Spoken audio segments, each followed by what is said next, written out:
Hello and welcome to Owning the Narrative. I am Bulow. The show will feature the top news of the week, complete with my observations, and even a little bit of sarcasm thrown in.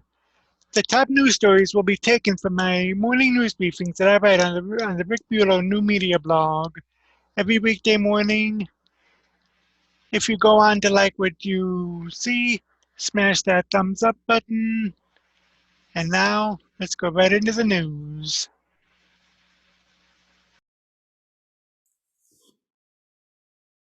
Today is Memorial Day, a day when we honor the fallen soldiers of all wars from the American Revolution all the way up to the recent conflict in Afghanistan. And there is a vow which was made after the Vietnam War. This from my good friends over there at the dailysignal.com. Memorial Day vow: never again will one generation of veterans abandon another. This is commentary by Robert Wilkie, who was a former Secretary of Veterans Affairs and former Undersecretary of Defense. There have been times when America has forgotten why we send Americans overseas, and the duty we have to care for those who carry this nation's freedoms on their backs. After Vietnam, there was no welcome home parades. As a youth, I saw senior officers in America's most decorated combat division refuse permission to wear their uniforms outside of Fort Bragg in North Carolina because the Army thought they would be subject to indignity.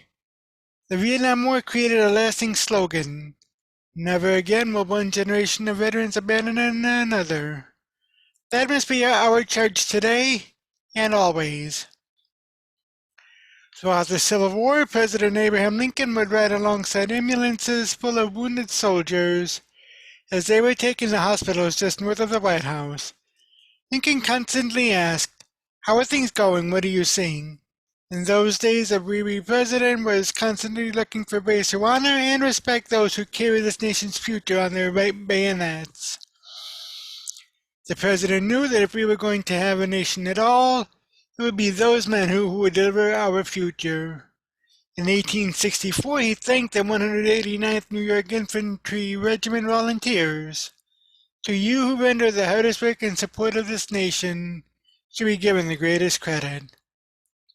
Generations after Lincoln wandered those lonely streets, Sergeant Alvin York reminded America what it means to revere our country and those who defend it. York was America's greatest hero. But having returned from World War I, he was besieged by advertisers and Hollywood types, begging for his endorsement so he could profit from his heroics. He declined all of those offers as only a mountain man from eastern Tennessee could. He said, "This uniform ain't for sale." Years later, as the guns of Europe began to get closer and closer to the shores of our country, York reminded Americans again why veterans fought.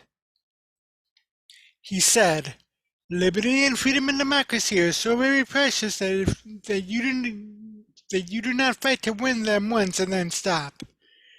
Liberty and freedom and democracy are prizes only awarded to those people who fight to win them and then keep on fighting eternally to hold them." President Dwight Eisenhower had it about right. A few months after he was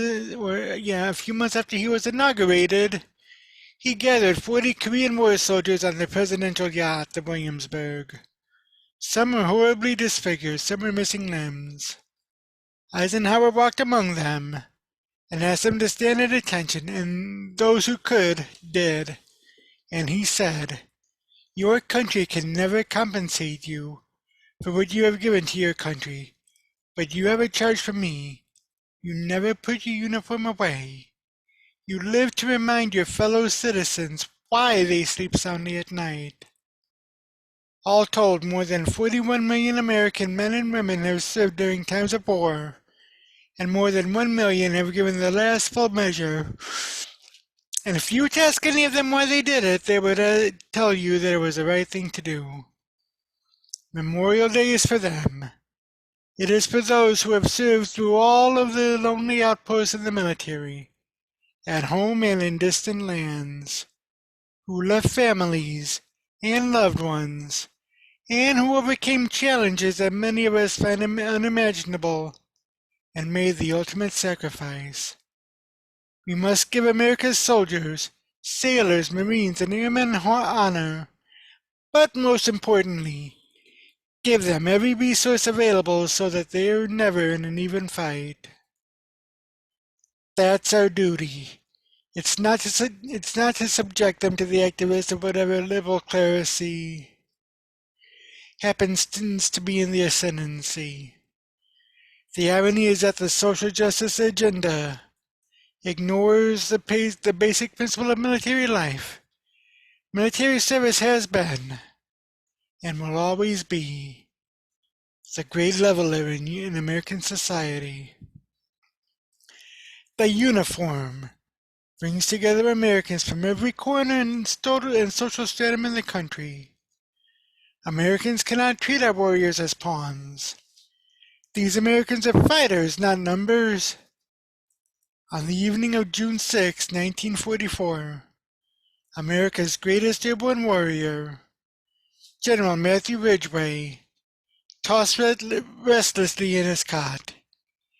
He had already led the 82nd Airborne Division to victory in North Africa and Sicily, and then General Eisenhower tasked him with leading the Air Force or airborne assault on Hitler's Fortress Europe.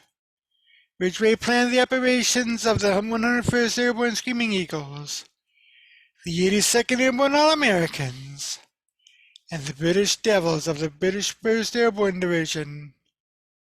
The great man asked for the prayer that God gave to Joshua: I will not fail thee, nor forsake thee. In May 1986, as President Ronald Reagan awarded Ridgway the Presidential Medal of Freedom, he said of him, "Heroes come when they are needed. Great men step forward when courage seems in short supply." Memorial Day is about great men and women and their memories that we can never forsake. And that is so very true.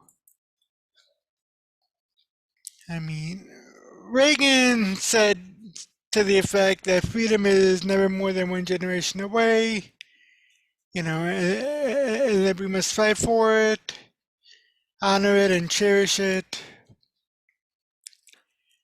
And that's what basically everybody, even if you're not in the military, it's all you can do. Also, you can go, also those of you who are not in the military,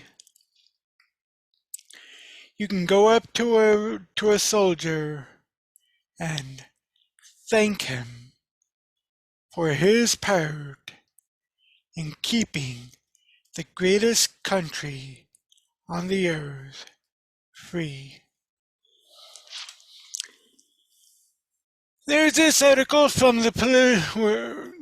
there's this column from the Political Insider. It's an opinion piece by Becky Noble, remembering those who made the ultimate sacrifice. Americans are more than ready for a little fun. As Memorial Day 2021 is upon us, we are all ready to do a little barbecuing. Maybe opening up the swimming pool, just being able to hang out and enjoy the company of family and friends, the ones we love. And oh yeah, there is that minor detail of having an extra day to sleep in. Memorial Day may have a little extra meaning for us this year. As the Budweiser commercial says, 2020 was a lemon of a year. We are all definitely looking for a little downtime for our holiday weekend. But it is so easy to forget the true meaning of why we have paused on Memorial Day. This Memorial Day weekend, remember those who paid the ultimate sacrifice for our country. Celebrate freedom. Be American. That was a tweet this past Friday from Representative Jim Jordan. We are able to enjoy our downtime, our freedom courtesy of the men and women of the United States military who made the ultimate sacrifice, so that the United States of America remains the land of freedom and opportunity. And not just for those of us who are fortunate enough to be born in America, but for people from all over the world who deserve a better life for themselves and their children. and who very often risk their very lives to get here because they know it is worth the struggle. On Friday, the Heritage Foundation tweeted out, "This Memorial Day weekend, we join all Americans in commemorating the tremendous sacrifice of those who have died to keep us free. American citizens know that the American soldier is a unique breed. They go where they are ordered to go. They carry out the missions they were ordered to carry out. They leave their lives and families. And hold on a minute. The ones we remember on Memorial Day have left those lives and families for good. But every hero we honor and remember on Memorial Day, from those who fought in the American Revolutionary War to gain our independence as a nation, all the way up to Afghanistan and Iraq. They knew that not returning home to their families was a possibility. They knew it was part of the job, but they went anyway. They went anyway. The freedom and liberty of the nation was that important." Army Chief of Staff General James C. McConville tweeted out on Friday, "Honored to join the U.S. Army Old Guard for their annual flags and tradition. This Memorial Day weekend, please remember our brothers and sisters in arms who made the ultimate sacrifice to the nation. We stand on their shoulders and strive to uphold their legacies every day." Ask anyone who has served in any branch of the United States military, and most will tell you it is not just a job, it is a calling, a sense of duty to one's country. And in the case of the United States military, they are the most elite military the world has ever known or seen. They are the best trained, the best equipped, and the best educated military in the world. There are so many who denigrate our soldiers and our military. Our Vietnam veterans had to endure being called baby killers and worse. The people who speak ill of the men and women who wear the uniform clearly have no understanding of what being called a U.S. soldier, airman, sailor, or Marine means. But Americans who love their country do know what it means. And that is why we pause to remember their sacrifice. We pause to comfort their families. And we pause to remember not just the privilege, but the responsibility of what it means to be an American. While we flip those burgers, blow up the swim fins, and enjoy the company of loved ones, let's also pause for just a moment and thank those who made it possible. And when Memorial Day is over and we roll out of bed on Tuesday to go back to work, let's remember then and every day after. Kenny Polk Carey tweeted out on Friday, "For all those who made the ultimate sacrifice, God bless every one of them. Memorial Day and every day." And my friends, that is so very true. Every morning, I go out to take a walk around the perimeter of the house and down a couple of yards. As I walk back, there are not one, but two American flags flying proudly. And every day, I remove my hat, place it on my heart, and say, I pledge allegiance to the flag of the United States of America and to the republic for which it stands, one nation, under God, indivisible, with liberty and justice for all.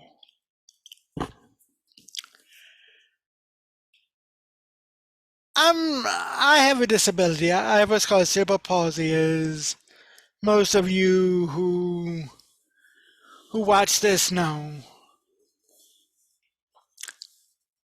If it were not for my disability, I would be in the military. I would have been in the Navy under the grand tradition of my father and my grandfather and my father's quote-unquote godfather.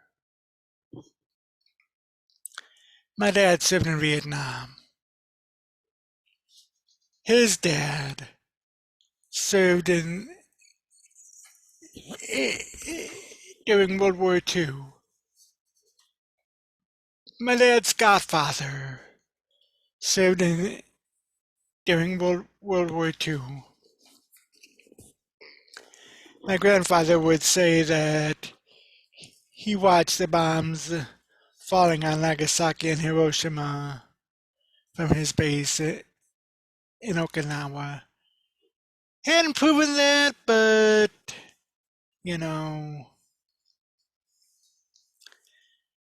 those three members of my family, two direct, one indirect, did their part to serve this great country. While I may have a disability, what I do here, bringing the news to you every week with this Week in Review, with my morning news briefings every Monday through Friday, I consider that to be my part in keeping you guys updated. There's a thing called digital warriors, keyboard soldiers. Many people denigrate that, but it is so totally true.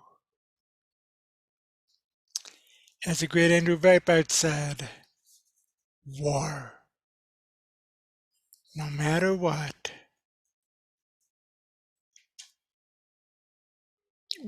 no matter what we do, we are involved in a war for the hearts and minds of not just the American people, but for people all over the world. Those who fight in the military, they fight to make sure and ensure that people like me can do what we do here, giving you the news under the very blanket of the freedom that they've died on.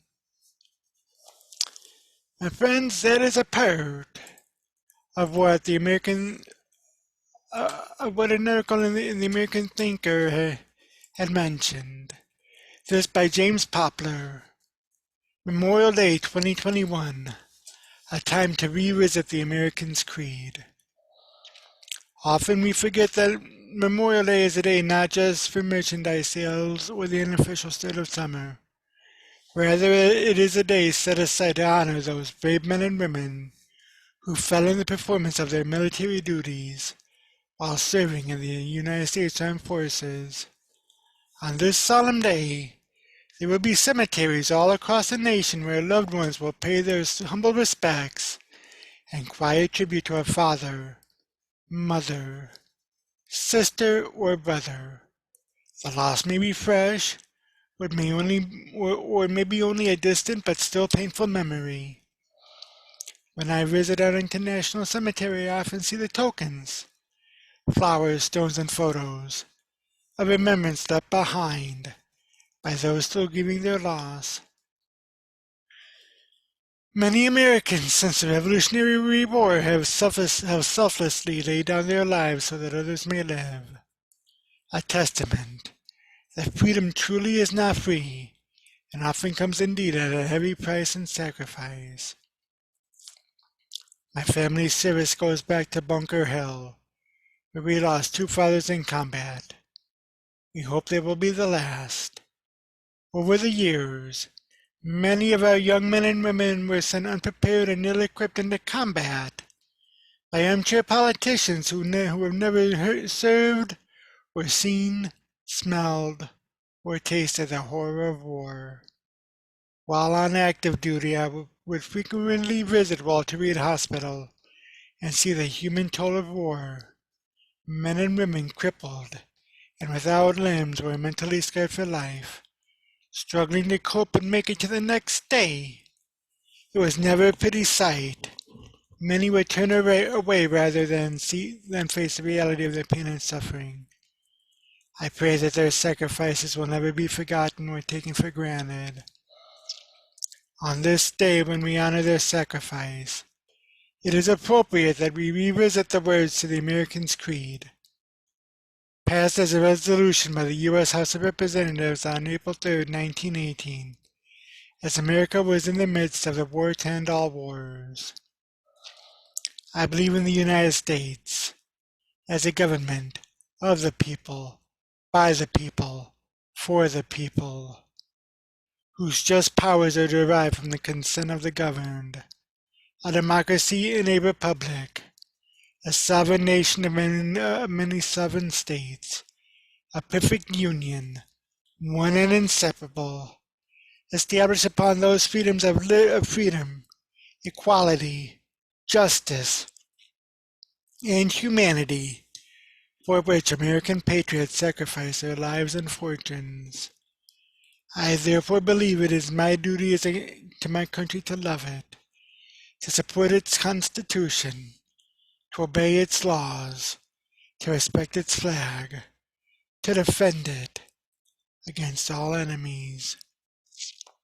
Remember those who died in combat on this sacred day wearing the uniform of this great nation, because without their sacrifice, we would not have the freedom that many of us flippantly take for granted. Ensure that they did not die in vain, and honor their memory in your heart.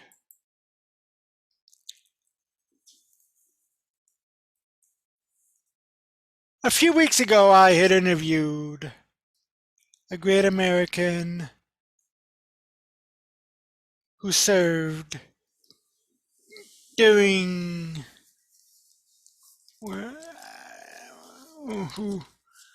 who had served this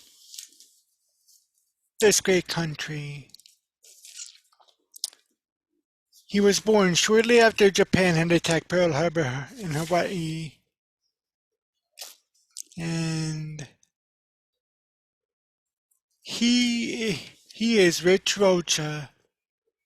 He came out with a book, this one right here, called Child of the Greatest Generation.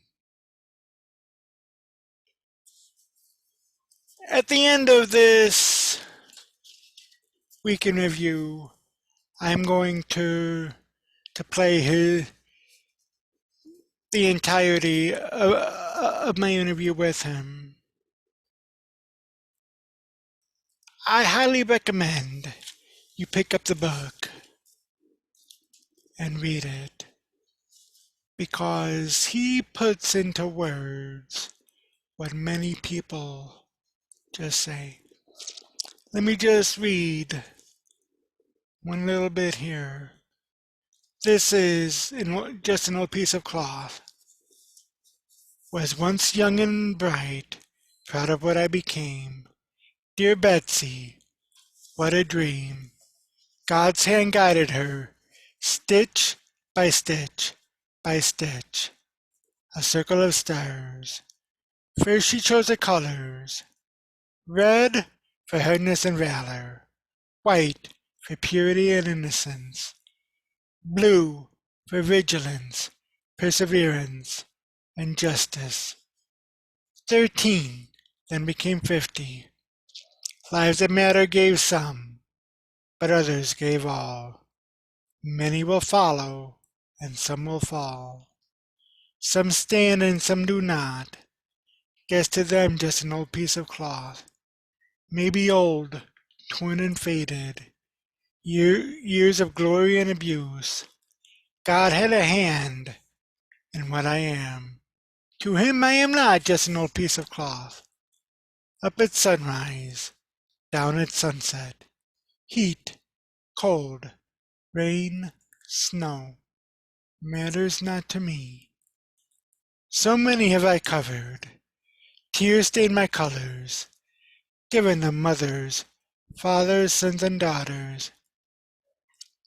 So proud am I, to them one and all. I am not just an old piece of cloth. Older men and women stand and salute me. Young men and women take me into battle.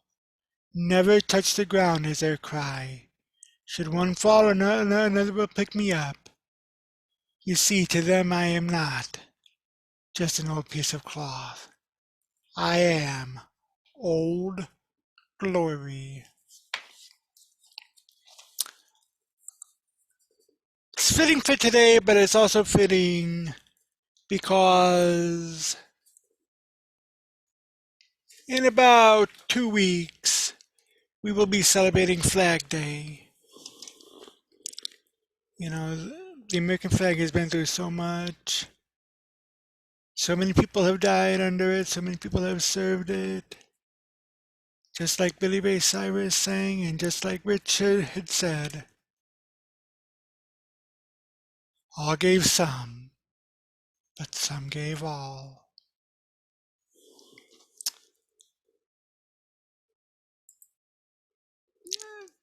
There is a column from the Epoch Times, and it reads, "This Memorial Day, a new birth of freedom." This from the Epoch Times message board. On Memorial Day, we honor those soldiers who gave their lives for our country. In the Gettysburg Address, perhaps the greatest reflection in our history on such sacrifice, Abraham Lincoln refers to the fallen soldiers as having given the last full measure of devotion. In our nation's present crisis, we can learn from the devotion of which Lincoln spoke more than 150 years ago. Speaking after the Union had won a decisive battle, he begins his address by saying, "Fourscore and 7 years ago our fathers brought forth, on this continent, a new nation, conceived in liberty, and dedicated to the proposition that all men are created equal.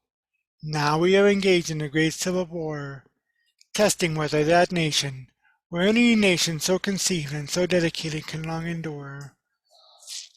This Memorial Day we are thankfully not fighting a civil war, but we are nonetheless engaged in a struggle for the soul of our nation.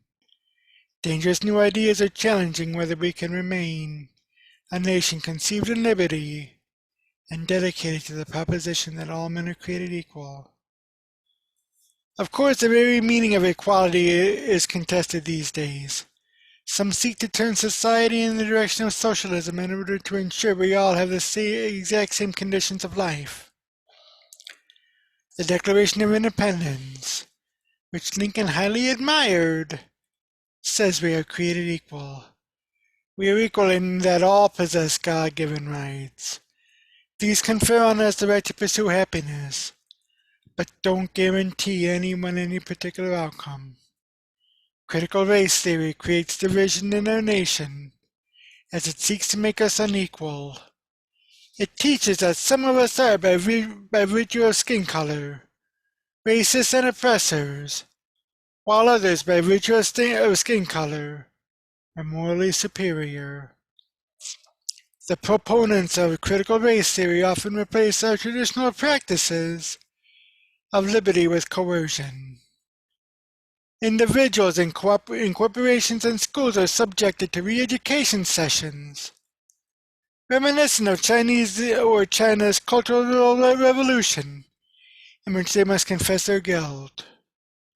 Those who don't risk losing their jobs. A new spirit of intolerance abounds in our lands, and many refuse to give voice to their true beliefs for fear of being shunned, or worse.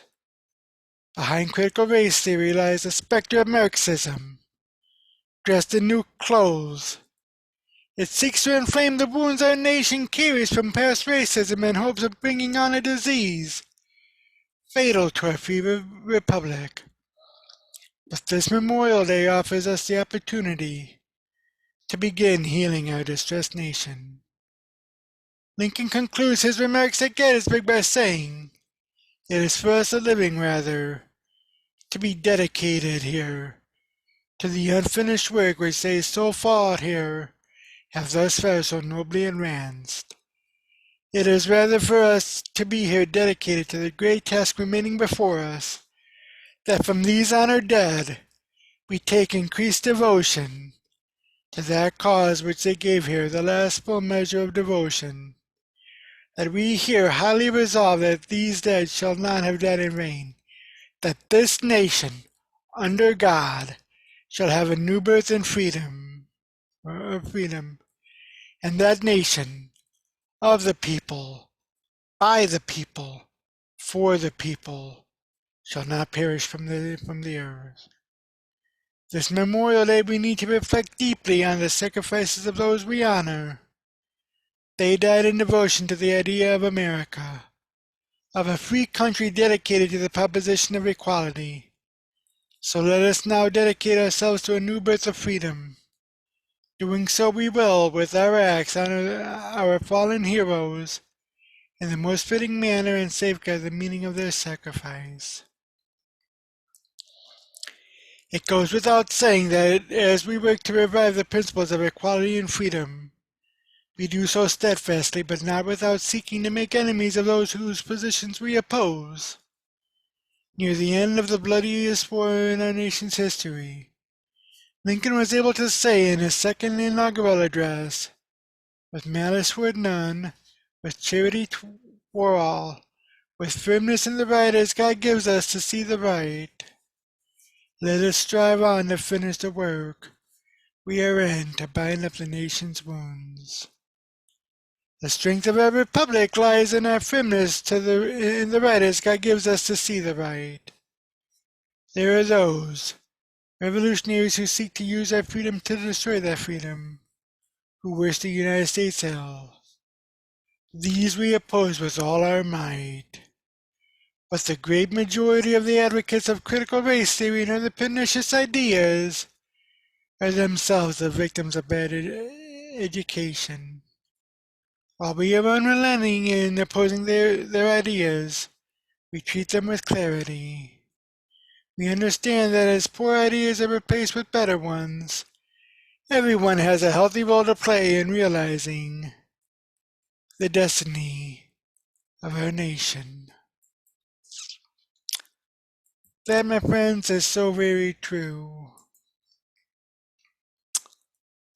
And I had another article in mind. This, if things you may not know about Memorial Day, I'm going to leave it in the comment section or in the show notes below, so feel free to read that. Also, like I said, I will be replaying the interview that I had done with Richard Rocha, author of Child of the Greatest Generation, at the end of this week in review, so stay tuned for that. It'll be coming, and leave a comment down below. But how are you celebrating this Memorial Day? Do you have family members who gave their lives for this nation? I'm fortunate that my dad, grandfather, and my dad's godfather has not sacrificed their lives for this great country, but there are others who had. So leave a comment down below, or for those of you who did have family members who gave their lives in defense of this great country. When you go out and you see a veteran, whether it's someone you know, whether it's someone who's in uniform, thank them for their service. I know I do almost every day. and I'll see you in the next video. Happy Memorial Day. I really do a sports event for my weekend review, but this has to be done. The French Open tennis tournament started on Sunday, and Naomi Osaka won her first match, and she decided not to do any press conferences. The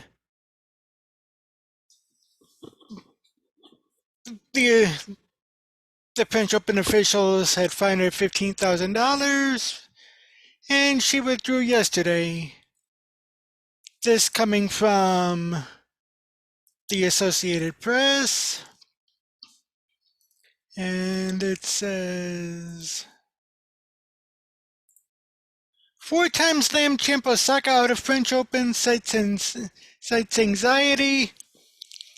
Naomi Osaka withdrew from the French Open on Monday and wrote on Twitter that she would be taking a break from competition, a dramatic turn of events for a four-time Grand Slam champion who said she experiences huge waves of anxiety before speaking to the media, and revealed that she has suffered long bouts of depression.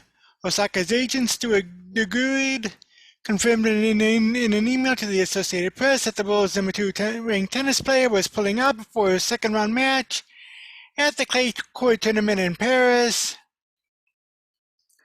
There is a tweet from Naomi Osaka yesterday.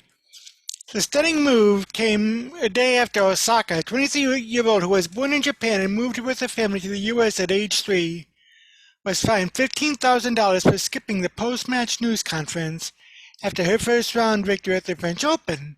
She also was threatened by all 4 Grand Slam tournaments with possible additional punishment, including disqualification or suspension if she continued with her intention, which Osaka revealed last week on Twitter to not do any press during Roland Garros. She framed the matter as a mental health issue, saying that it can create self-doubt to have to answer questions after a loss. First and foremost, we are sorry and sad for Naomi Osaka. The outcome of Naomi withdrawing from Roland Garros is unfortunate. French Tennis Federation President Gilles Moretin said Monday, "We wish her the best and the quickest possible recovery, and we look forward to having Naomi at our tournament next year." Moretin said the 4 major tournaments and the professional tennis tours remain very committed to all athletes' well-being and to continually improving every aspect of players' experience in our tournament, including with the media, like we always have. In Monday's post, Osaka spoke about dealing with depression since the 2018 U.S. Open, where she won by beating Serena Williams in a final filled with controversy. "I would never trivialize mental health or use a term lightly," Osaka wrote, explaining that speaking with the media makes her anxious. "I think now the best thing for the tournament, the other players, and my well-being is that I withdraw so that everyone can get back to focusing on the tennis going on in Paris," Osaka wrote. "I never wanted to be a distraction, and I accept that my timing was not ideal and my message could have been clearer." She continued, "Anyone that knows me knows that I'm introverted, and anyone that has seen me at the tournaments will notice that I'm often wearing headphones that helps dull my social anxiety. I am not a natural public speaker and get huge waves of anxiety before I speak to the world's media." Williams was asked about Osaka on Monday after winning her opening match in the first scheduled night session in French Open history. "I feel for Naomi. I feel like I wish I could give her a hug because I know what it's like. I've been in those positions," Williams said. "We have different personalities and people are different. Not everyone is the same. I'm thick, other people are thin. Everyone is different and everyone handles things differently. You just have to let her handle it the way she wants to, in the best way she can, and that's the only thing I can say. I think she's doing the best that she can." Osaka has never been past the third round on the French Open's red clay. It takes 7 victories to win a Grand Slam title, which she has done 4 times at hardcourt tournaments: the U.S. Open in 2018 and 2020, the Australian Open in 2019, and this February. "Here in Paris, I was already feeling vulnerable and anxious, so I thought it was better to exercise self-care and skip the press conferences," she wrote. Tennis players are required to attend news conferences if requested to do so. The maximum fine of $20,000 is not a big deal to Osaka. the world's highest earning female athlete, thanks to endorsement contracts totaling tens of millions of dollars. Mental health and awareness around it is one of the highest priorities to the WTA. The women's tennis tour said in a statement emailed by a spokeswoman, "We have invested significant resources, staffing, and educational tools in this area for the past 20 plus years, and continue to develop a mental health support system for the betterment of the athletes and the organization. We remain here to support and assist Naomi in any way possible, and we hope to see her back on the court soon." Other players, notably 13-time French Open champion Rafael Nadal and number one ranked Ash Barty, said they respect Osaka's right to take a stance, but explained that they consider speaking to reporters part of the job. After Osaka's post on Monday, several athletes in tennis and other sports tweeted their support. Martina Navratilova, an 18-time Grand Slam champion, wrote, "I am so sad about Naomi Osaka. I truly hope she will be okay. As athletes, we are taught to take care of our body, and perhaps the mental and emotional aspect is short shrift. This is about more than doing or not doing a press conference. Good luck, Naomi. We are all pulling for you." And two-time MVP and two-time NBA MVP Stephen Curry wrote that it was impressive taking the high road when the powers that be don't protect their own. Major respect. And there's also this from the Washington Examiner. Texas tennis star Naomi Osaka quits French Open after being fired for refusing press conferences. Tennis star Naomi Osaka has withdrawn from the French Open amid backlash after she said she would be avoiding the required press conferences. Osaka, the second-ranked female tennis player in the world, announced on Monday that she was quitting the tournament after the organizers fined her $15,000 and threatened to disqualify her from the competition. The 23-year-old athlete said the reason behind both her initial decision to avoid the press, which prompted the penalties, and to withdraw had to do with protecting her mental health. And she said, "I think now the best thing for the tournament, for the other players, and my well-being is that I withdraw so that everybody can get back to focusing on the tennis going on in Paris. I never wanted to be a distraction, and I accepted my timing was not ideal, and my message could have been better." Osaka wrote pretty much the same thing that I mentioned in the AP article. The fine was issued after her first-round victory against Romanian tennis player Patricia Maria Tig. After Osaka's victory, the tournament's organizers released a statement noting that Wimbledon and the U.S. Open had reminded her of her obligations. A core element of the Grand Slam regulations is the responsibility of the players to engage with the media. Whatever the result of their match, a responsibility that players take for the benefit of the sports, their fans, and themselves, the statement read. "We have advised Naomi Osaka that should she continue to ignore her media obligations during the tournament, she would be exposing herself to possible further code of conduct infringement consequences," it continued. "As might be expected, repeat violations attract tougher sanctions, including default from the tournament and the trigger of a major offense investigation that could lead to more substantial fines and future Grand Slam suspensions."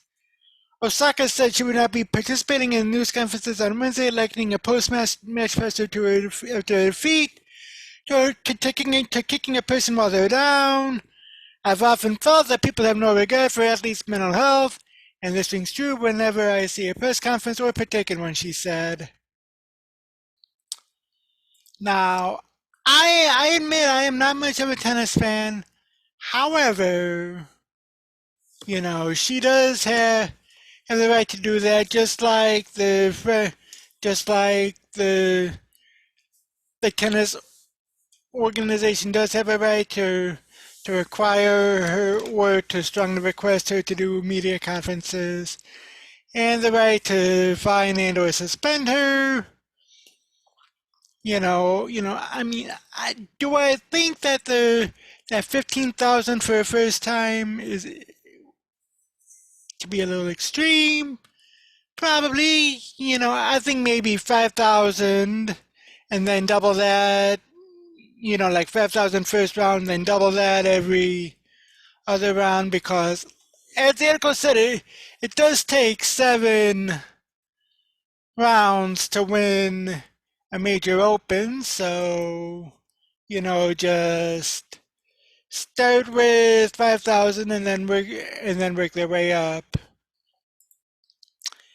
And we got this from the Washington Post, and it reads, Naomi Osaka withdraws from French Open, says she will take some time away from the court. In her second dramatic hit within 5 days, Naomi Osaka said Monday that she will withdraw from the French Open, again citing her mental well-being in an announcement that came amid a dispute about post-match news conferences. The second-ranked star had won her first-round match Sunday 6-4, 7-6, 7-4 over Patricia Maria Tig of Romania.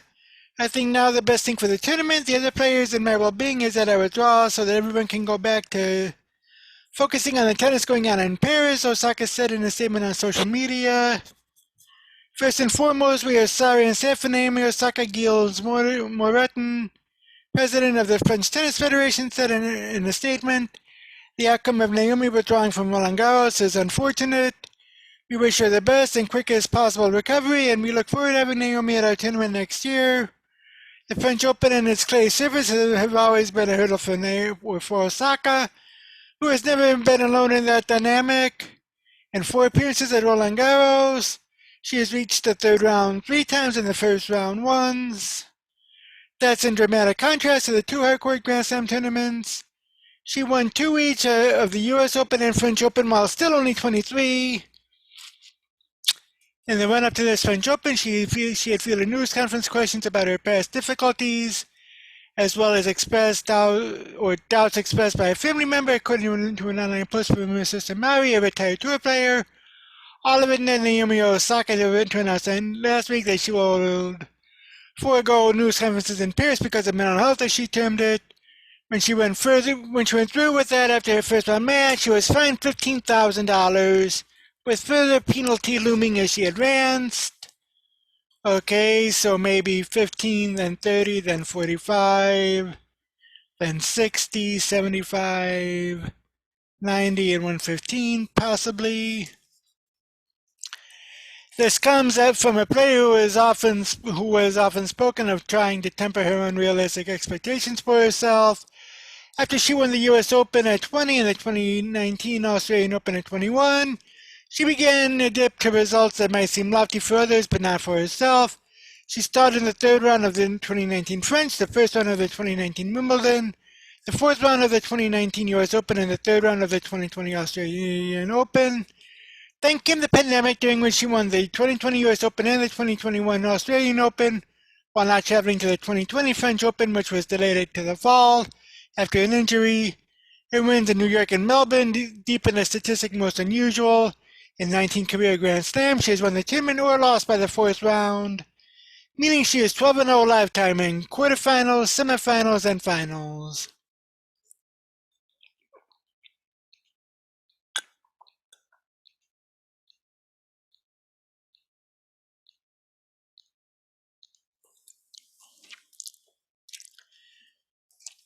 Osaka's interview sessions tend to brim with fresh and thoughtful insights with occasional laughter at herself, all distributed with charm and geniality in front of appreciative reporters. Fans of her general graciousness might cite the time she routed then 15-year-old Coco Gauff at the U.S. Open, then insisted Gauff join her for the post-match interview session that takes place on the court, so the crowd could log off as well. And Osaka followed Monday's first-round win in Paris with an on-court interview with one broadcaster, which by custom precedes the interview session indoors in a designated room with about 100 chairs typically. Yet Osaka often told of her inner anxiety, either present or past, none of which would have been glaring to anyone watching her in the stadium or sitting in the designated interview rooms of the Grand Slams. I mean, honestly, I don't sleep during Grand Slams, she said after reaching the finals of the 2020 U.S. Open. I guess I'm going to try to sleep before the next match. It's probably going to look like me lying in my bed with my eyes open, trying to will myself just to go to sleep. At this year's Australian Open, after she beat her idol Serena Williams in the semifinals, she said, I used to rate my entire existence on whether I won or lost a tennis match. That's just not how I feel anymore. And when someone reminded her that she had not lost a Grand Slam match in a year, she said, I do remember what it feels like to lose a match very vividly. I remember it here at the 2020 US Open or Australian Open. And I remember how I was feeling and what my mindset was. Honestly, it still makes me sad to this day, so yeah, it's quite a lingering memory. After winning the title over onrushing American Jennifer Brady, she said, I think what I have learned on and off the court is that it's okay to not be sure about yourself. For me, I feel like I've always forced myself to be strong or whatever. I think if you're not feeling okay, it's okay to not feel okay. And that's that from the Washington Post. And yeah, so like I said, she does have the right to do that, and as as a WAPO article mentioned, when she beat 15-year-old Coco Gauff at the U.S. Open, then insisted that Gauff join her for the post-match interview session, that shows it. That shows class right there. And of course the on-court interview with one broadcaster. Now, custom dictates that that's preceding the interview session indoors. I say maybe have the interview outdoors. Have a small press gaggle outdoors if she's that anxious about being indoors. Maybe have it outdoors. But that's just me, and we have one more article on this. This coming from the Bleacher Report. Naomi Osaka talks about withdraws from 2021 French Open, talks dealing with depression and anxiety. Naomi Osaka withdrew from the 2021 French Open on Monday, a day after she was fined $15,000 for failing to meet her media requirements. Osaka released a statement on her Twitter feed saying she never wanted there to be a distraction from the other players participating in the event. What she wrote is pretty much the same thing that I read in the AP article. And after Osaka's announcement, Roland Garros issued a statement in response to her exit from the tournament. Pretty much the same thing that I had read in the AP as well. Osaka announced last week that she would not participate in press conferences at Roland Garros, citing her mental health. She says she feels people have no regard for athletes' mental health and criticize Grand Slam tennis for forcing media requirements on players. If the organizations think they can keep saying do press or you're going to get fined, and continue to ignore the mental health of the athletes that are the centerpiece of their cooperation, then I just gotta laugh, Osaka wrote. Roland Garros fired back by levying a $15,000 fine to Osaka after she failed to participate in a post-match press conference after her first round defeat of Patricia Maria Tig. The tournament said Osaka was unresponsive and had attempted to reach out and address her concerns and threatened her with further sanctions, like disqualification from the French Open and or a suspension from future Grand Slams. Now, Osaka acknowledged that she could have handled her part in announcing the decision, or better handled her part in announcing the decision, but pushed back on any narrative that she is trivializing mental health to avoid press conferences. She says she has experienced long bouts of depression since the 2018 French Open, deals with huge waves of anxiety before meeting with media, and called her tour's requirements outdated. Billie Jean King, Victoria Azarenka, Coco Gauff were among those who to speak out in support of Osaka following her announcement. Stay strong, I admire your vulnerability, Gauff wrote. Billie Jean King wrote, it's incredibly brave that Naomi Osaka has revealed the truth about her struggle with depression. Right now, the important thing is that we give her the space and time she needs. We wish her well. Victoria Azarenka tweeted out, the challenge today is to convince people of the value of truth, honesty, compassion, and a concern for others. Maddie Fish said, mental health is nothing to criticize, nothing to joke about. Please take your mental health seriously. Without my support system, I truly believe I would not be here. Today, here for you, Naomi Osaka. On any level, this appears to be a major mishandling of the situation by Roland Garros. Osaka is a 23-year-old who stands as the most famous young star in the sport. Taking a headline stance on Osaka made it look as if it does not take mental health seriously while alienating a star into withdrawing from the French Open. Rather than allowing Osaka to take care of her mental health and continue to play in the tournament, it's worth noting that Osaka did do an on-court interview after her first round match. Roland Garros has now turned his poor handling of arguably the game's baddest young star into the biggest story of the tournament.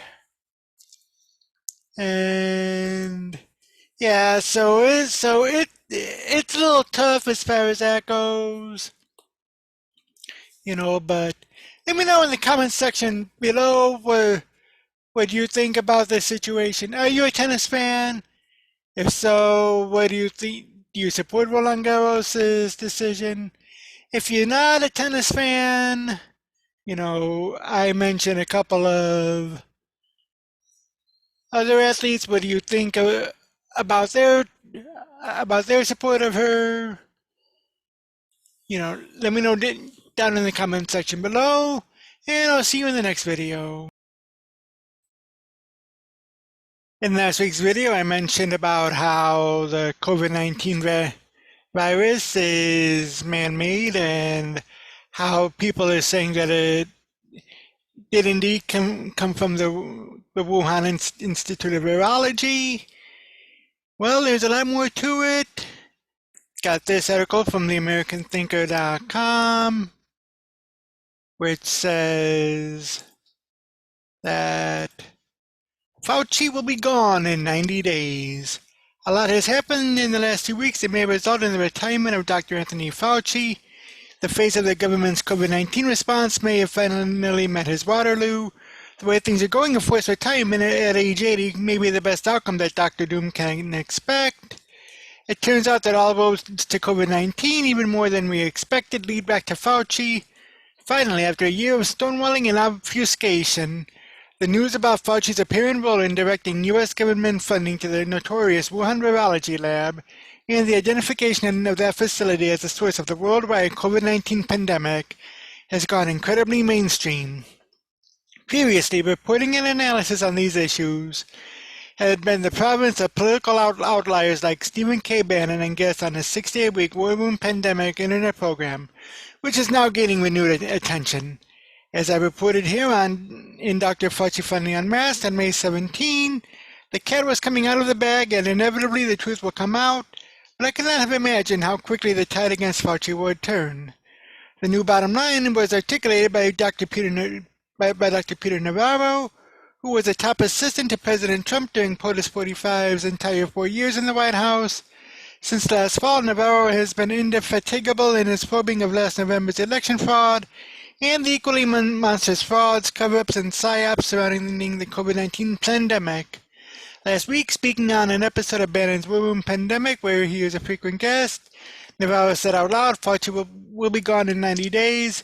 This prediction seems like less of a pipe dream every day as the mainstream media does a 180-degree turn on their previous disinterest in the stories of COVID-19's origin and Fauci's possible role in it, not only in failing miserably to control the virus, but on being an accomplice to its creation in the first place. A sign of the sea change is reflected in the New York Times page 1 headline on May 27. Biden orders intelligence inquiry into origins of virus. It's obvious that this order was not a result of common or effective common sense leadership, rather because of mounting political and media pressure to do something. Hold on a minute.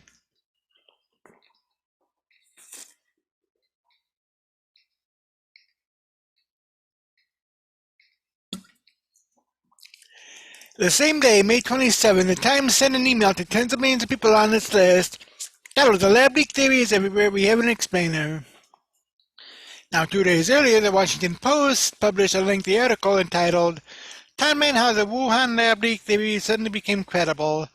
This was a de facto mea culpa for the paper's previous sources, including Steve Bannon and Red China refugee whistleblower Dr. Li Meng Yan.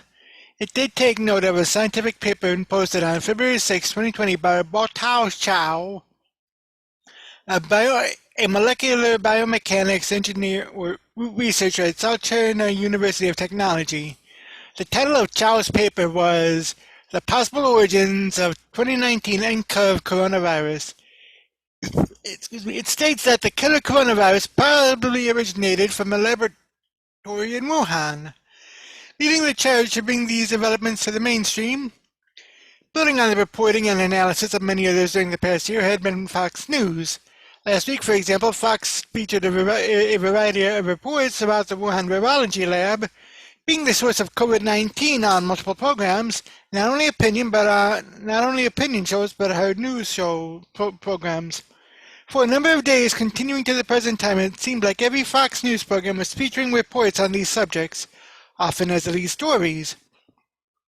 This reporting was accompanied by accounts that Fauci allegedly directed at least $600,000 in National Institutes of Health research funds to the Wuhan lab, where evidence suggests the funds may have been employed to support gain-of-function research.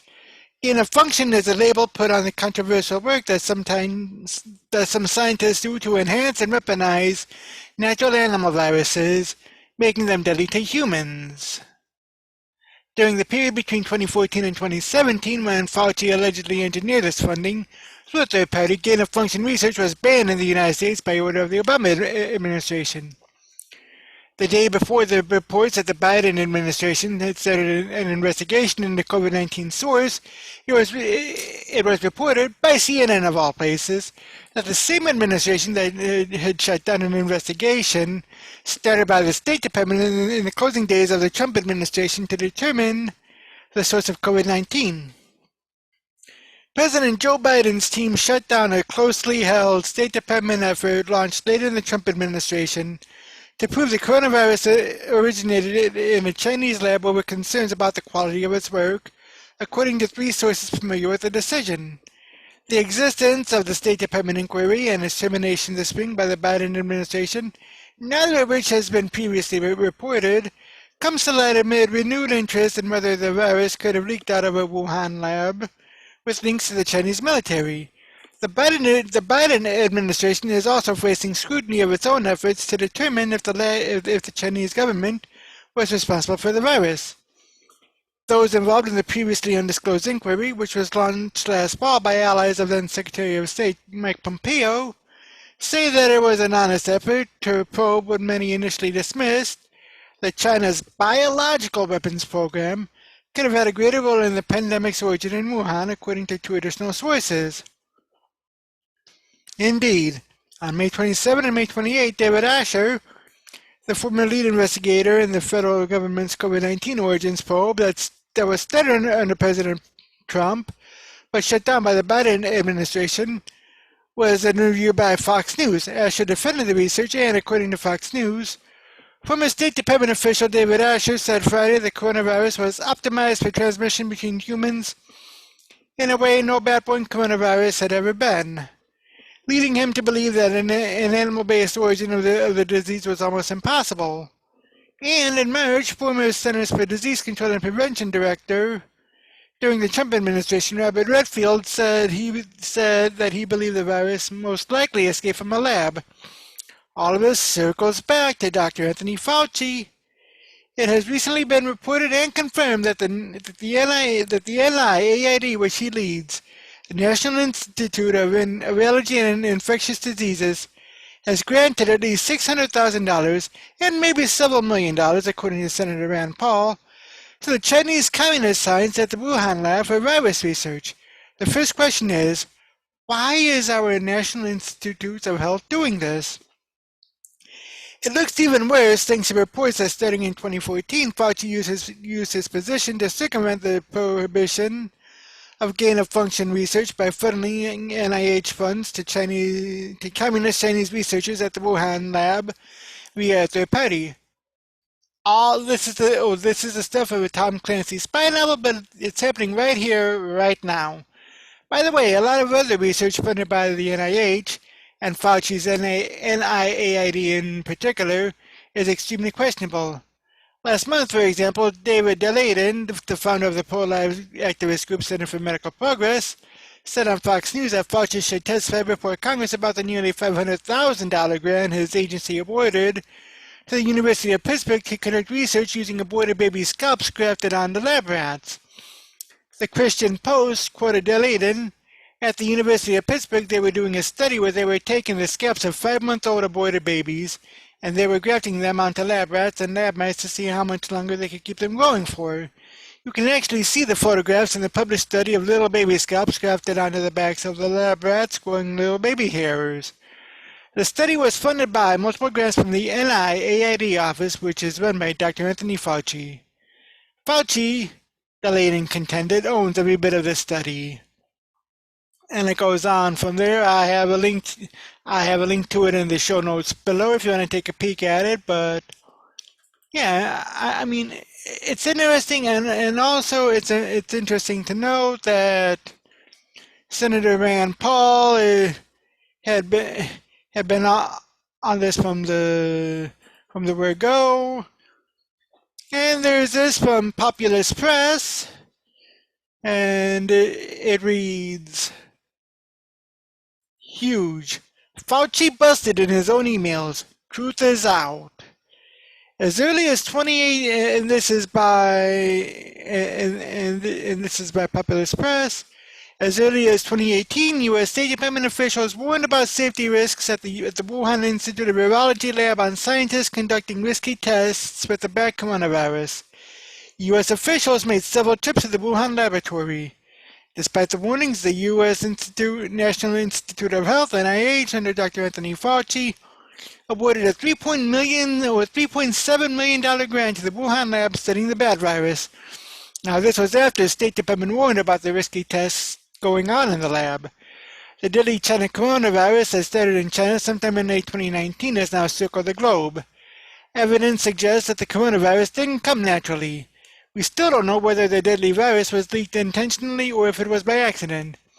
And yet, as recently as February 9, 2021, the World Health Organization, WHO, has denied the coronavirus leaked from a lab in Wuhan. But a video that has surfaced from December 2019 of WHO official Peter Daszak admitting to coronavirus manipulation at the Wuhan lab before the pandemic was announced. The video interview was originally filmed on December 9, 2019. A copy was posted on May 2020.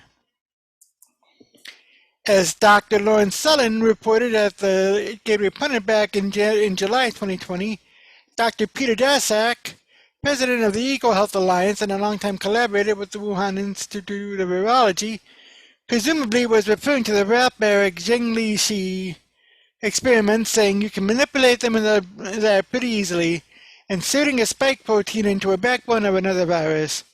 And yet, for over a year, Dr. Anthony Fauci has vehemently denied the Wuhan coronavirus was man-made, until last month when Dr. Fauci admitted that it may have possibly been naturally occurring. On Tuesday, emails from April 2020 were released via FOIA, which is the Freedom of Information Act. In one email from April 18, 2020, Dr. Peter Daszak thanked Dr. Fauci for insisting the COVID-19 virus was naturally occurring, which when both men knew this was a lie. And now a second email surfaced from the Fauci email dump that shows Dr. Fauci told in late January 2020 that some of the features of the coronavirus look engineered. Dr. Fauci knew the truth. And he lied about it for over a year, maybe because he was funding the projects, something else he lied about. And there's an email, I'll just read a little bit of it. "Hi Tony, thanks for sharing. We have a good team lined up to look the unusual features of the virus make up a really small part of the genome, less than 0.1%, so one has to look really closely at all the sequences to see that some of the features potentially look engineered.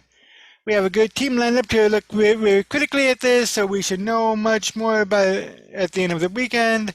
I should mention that after discussions earlier today, Eddie, Bob, Mike, and myself all find the genome inconsistent with expectations from evolutionary theory, but we have to look at this much more closely, and still there are further analyses to be done, so those options could still change.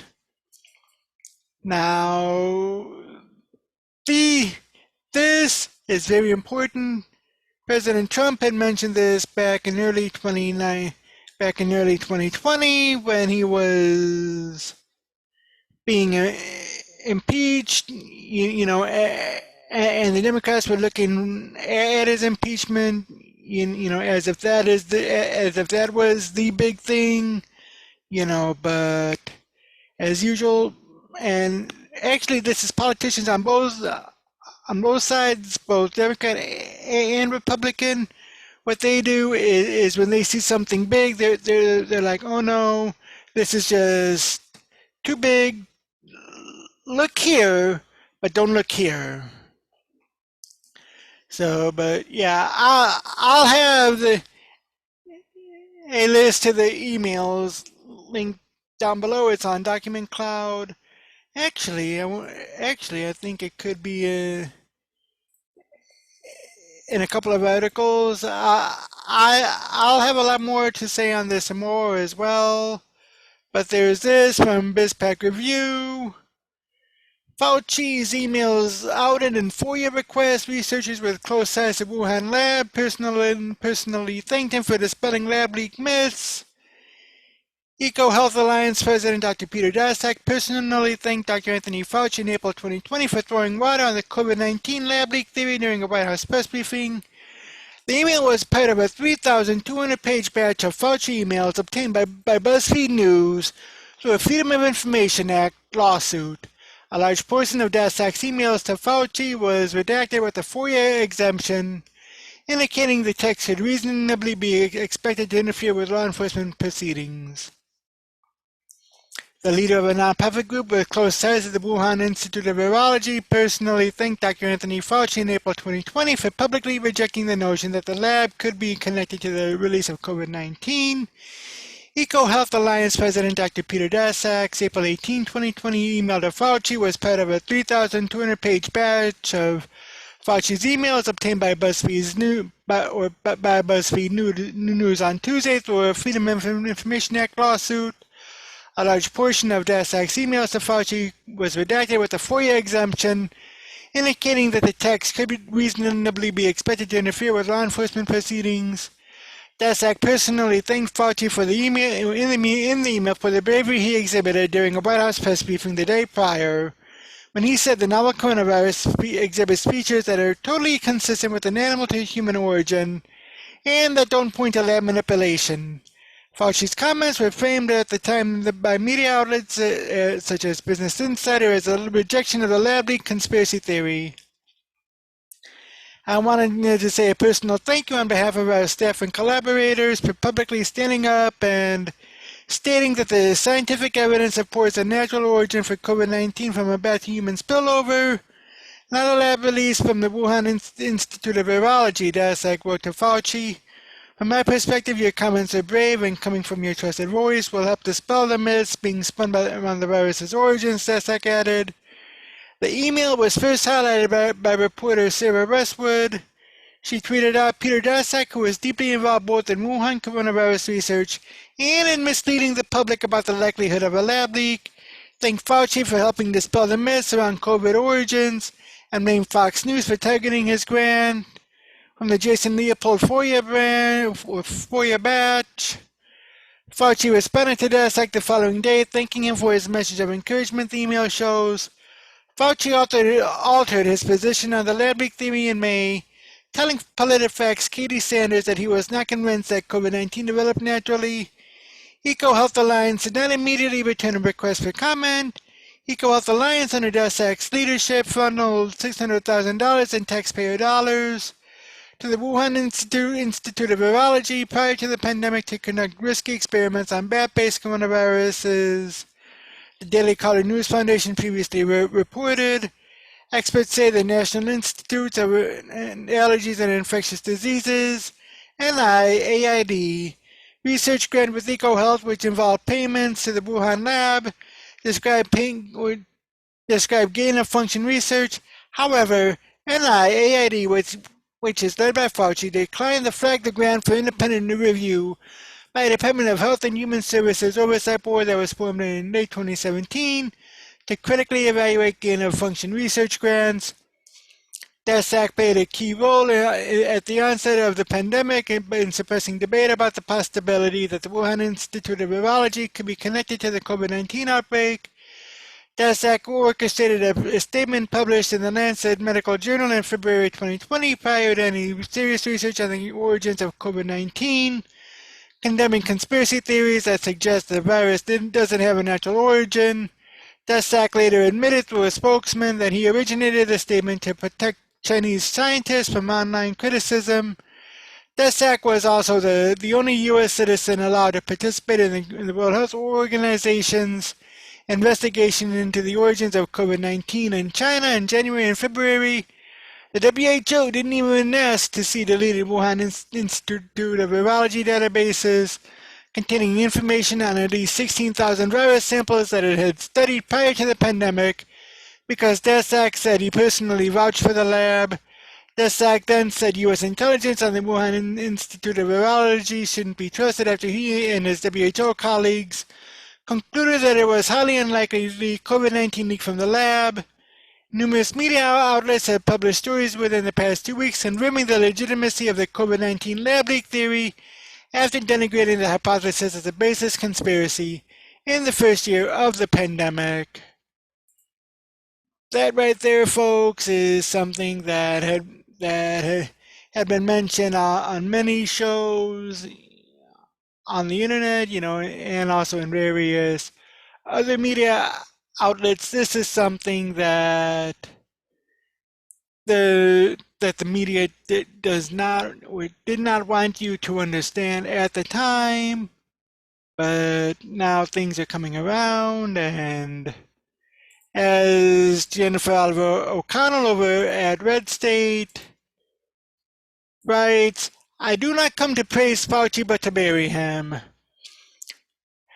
The Washington Post thought it was doing the Lord's work in fluffing Dr. Fauci's reputation with an article about 866 pages of email pursuant to a Freedom of Information Act request.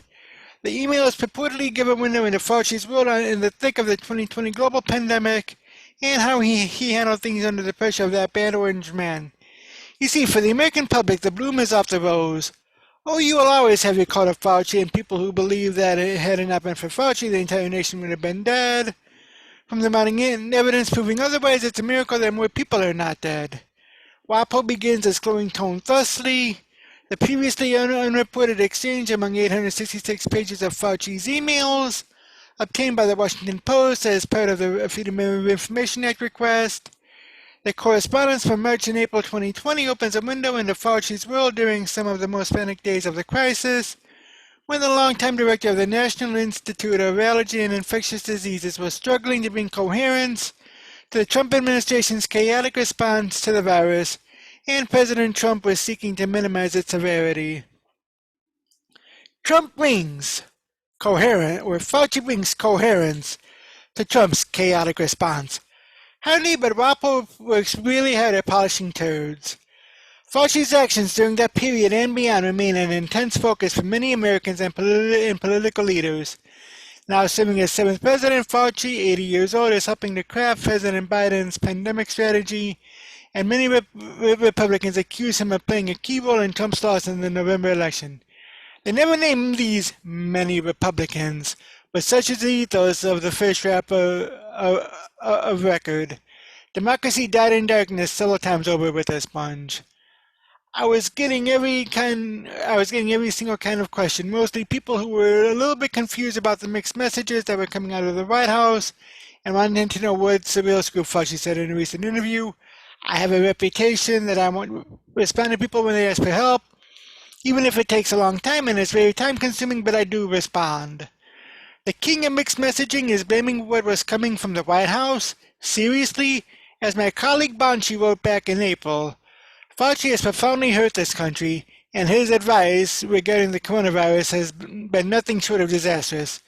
From lying about masks to spreading anti-vax nonsense to botching the vaccine rollout by overriding other health officials, Fauci's tenure has been marred by failure. If there's anyone out there still taking this guy seriously, just stop. Fauci has also proven himself the king of confusion from the time he stepped onto the national stage with the AIDS crisis. It would be laughable if people were not dying as a result. Hundreds of thousands died from AIDS under his watch. Despite this, Fauci was handed the reins of the COVID response first by President Donald Trump and now by dementia Joe Biden. But the longer Fauci remains on the stage, the more everyone sees that the emperor has no clothes. So why does legacy media continue to try to make this man out to be a savior who can do no wrong, when history is unfolding before our very eyes and exposing Fauci's naked backside? From a deep dive into the emails, my colleague Scott Hounsel covered an April 18, 2020 email between Dr. Fauci and Dr. Peter Daszak, the president of the EcoHealth Alliance, whose hands are deeply stained with the gain-of-function research from the Wuhan lab. As more and more evidence is discovered, it looks as though Fauci was not only involved in the gain-of-function research that led to SARS-CoV-2, but that he funded it through the NIH. The exchanges between Fauci and Daszak lend greater credence to this. Other landmines that Walpole thinks are stepping stones. Fauci continued to maintain friendly correspondence with George Gao, director of the Chinese Center for Disease Control and Prevention, even after China's duplicity and corruption, and not only underreporting the numbers of people infected and dead, but also in clearly feeding us false information about the virus. Walpole colors it as some type of loyalty among true scientists, instead of what it is, keeping a useful idiot Fauci on a string. Trump ratcheted up attacks on China for not containing the virus after it was first discovered there. Fauci sought to remain ties with Gao, a well-regarded Chinese scientific leader, and Gao with him. After Fauci faced threats from Trump supporters who blamed him for supporting social distancing rules that closed schools, tanked the economy, and threatened Trump's re-election prospects, Gao, a member of the U.S. National Academy of Sciences, emailed again. I saw some news, hope it's fake, that you were being attacked by some people. Hope you are well in an irrational situation, Gao wrote on April 8. Thank you for your kind note, Fauci replied 3 days later.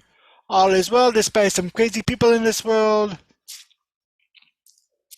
Another email dated April 11, 2020, from Janet Tobias, CEO of Econo Health Media, was addressed to the Fauci with a CC to Patricia Conrad, NIH Special Assistant to the Chief of Staff.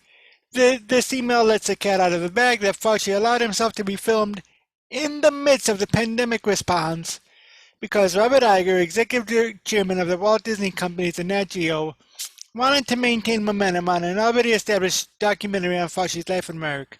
I kid you not. And there's a screenshot of the email. Email from Janet Tobias to Anthony Fauci regarding documentary.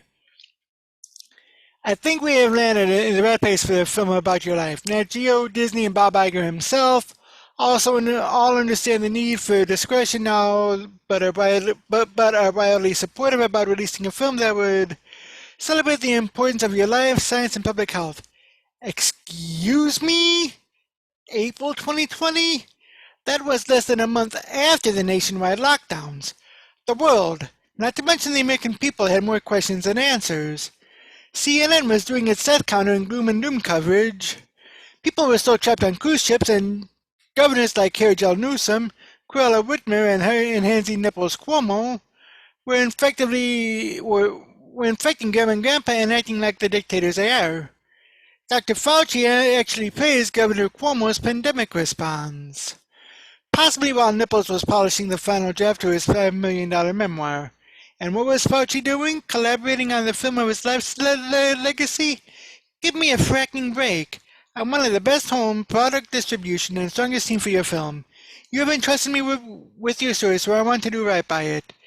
The email goes on to pitch other stories that the producer is working on. For one of those, the CEO points to Fauci as one of the key subjects in the film. What comes across as a craven, duplicitous, and self-serving human who is more intent on burnishing his legacy than he is on combating a virus. Had the Trump administration known about this correspondence early on, I imagine Fauci would have been pitched out on his ear. Sadly, he continues to get a pass despite evidence showing his abject failure during the COVID pandemic.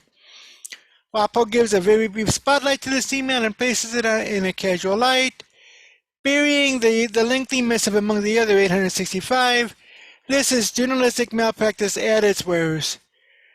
The documentary, which Fauci allowed her to continue despite a time of international crisis, is supposed to be released sometime this year, possibly in concert with Fauci's philosophy book about truth and science. Blah. The emails also reflect that Fauci had emails with Bill Gates. Fauci was attempting to coordinate with Gates and his foundation on global vaccine distribution. In an interview, Fauci has said that he had a long-standing relationship with Gates, whose foundation focuses on global vaccine access, among other issues. He said that he and Gates talk about every 2 weeks, and that they have remained in touch about how to get coronavirus vaccines to the rest of the world. Now, since the announcement of Gates' divorce from Gates' foundation partner and wife Melissa Gates, his reputation has crashed and continues to go up in flames. Much information is being exposed about the depth of Gates' relationship with the accused sex trafficker Jeffrey Epstein, something that the legacy media ignored back in 2014. Gates' so-called vaccine work has been exposed by the New Republic as a failure and a sham, with Gates' effort geared toward maintaining a monopoly on the vaccine and who receives it, rather than focused on actually getting people vaccinated. Birds of a feather grift together. Doesn't matter if you deceive a panicked nation and sacrifice lives on the altar of your supposed expertise. And that's that article, but yeah, things are coming out that have been hidden, swept under the rug, whatever you want to call it, over the past year, and I mean, it's just so amazing about how all this has come about. But yeah, leave a comment down below what you think about all this. You know, do you support Fauci? Do you not support Fauci? Do you think he's just one of those who wants to pat his own pocketbook and doesn't care about America? You know, what's your take on this whole coronavirus thing now that the truth is finally coming out? Again, leave a comment down below. I'll have a link to the articles and the emails in the show notes below, and I'll see you in the next video.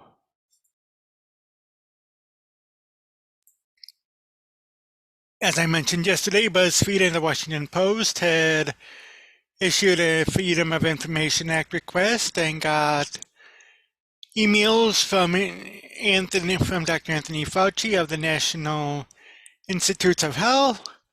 There are 11 takeaways from there from my good friends over at the Daily Signal, as well as another interesting email or article from my good friend Kyle Becker over at Becker News.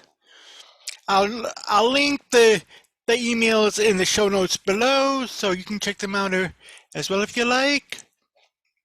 But let's start off with this article from my good friends over at the Daily Signal, and it's entitled 11 Takeaways from Fauci's Emails About COVID-19. This by Fred Lucas. More than 3,000 pages of emails last year from Dr. Anthony Fauci, America's most famous health official, and are public and prompting calls for a congressional investigation or even his ouster. The emails from the first half of 2020 reveal Fauci's skepticism early on about masks to ward off COVID-19, his dismissal of the notion that the new coronavirus escaped from a lab in China, and his vague reference to researching how to make the virus deadlier. He also received complimentary messages from a Chinese scientist, the emails show. Fauci 80 is an immunologist who, as director of the National Institute of Allergy and Infectious Diseases since 1984, became one of the most recognized faces in the fight against COVID-19. The emails, obtained by BuzzFeed and the Washington Post through the Freedom of Information Act, also show Fauci waving off his celebrity status while at the same time embracing a Disney documentary and contacting other celebrities. The Post reported on almost 900 pages of email messages to and from Fauci in April of 2020. BuzzFeed produced about 3,200 pages of email searching from January to June of last year. Here are 11 takeaways from the publication of the Fauci emails. Number 1, Capitol Hill response. Senator Rand Paul, Republican of Kentucky, who has faced off against Fauci in several public hearings, tweeted, "Told you, #fire Fauci." Paul also tweeted, "Can't wait to see the media try to spin the Fauci FIA or FOIA emails." Republican Representative Steve Scalise of Louisiana, the ranking Republican on the House Select Subcommittee on the Coronavirus Crisis, tweeted, "The truth is out." Scalise also insisted on a congressional investigation. Scalise tweeted yesterday, "The truth is out. Fauci's emails show he suspected early last year that COVID-19 possibly leaked from the Wuhan lab, yet he remains silent. This is a major cover-up. We need a full congressional investigation into the origins of COVID-19. And number 2, gain of function. On February 1, 2020, Fauci wrote to his deputy and fellow immunologist, Hugh Auchincloss, saying, "It is essential that we speak this AM. Keep your cell phone on. I have a conference call with Health and Human Services Secretary Alex Azar. Read this paper as well as the email I will forward you now. You will have tasks that must be done." That same day, Auchincloss replied, mentioning someone named Emily, apparently another colleague. "The paper you sent me says the experiments were performed before the gain of function pause, but since have been released and approved by NIH. Not sure what that means, since Emily is sure that no coronavirus has gone through a P3 framework. She will try to determine if we have any distant ties to this work abroad. Gain of function refers to changing a sample of virus, such as to make it more contagious or dangerous, in order to study a more effective response. In 2014, the National Institutes of Health put a pause on gain-of-function research, but lifted it in 2017. The term P3 framework may refer to a public-private partnership, one of which the NIH announced in April 2020 to accelerate COVID-19 vaccine and treatment options.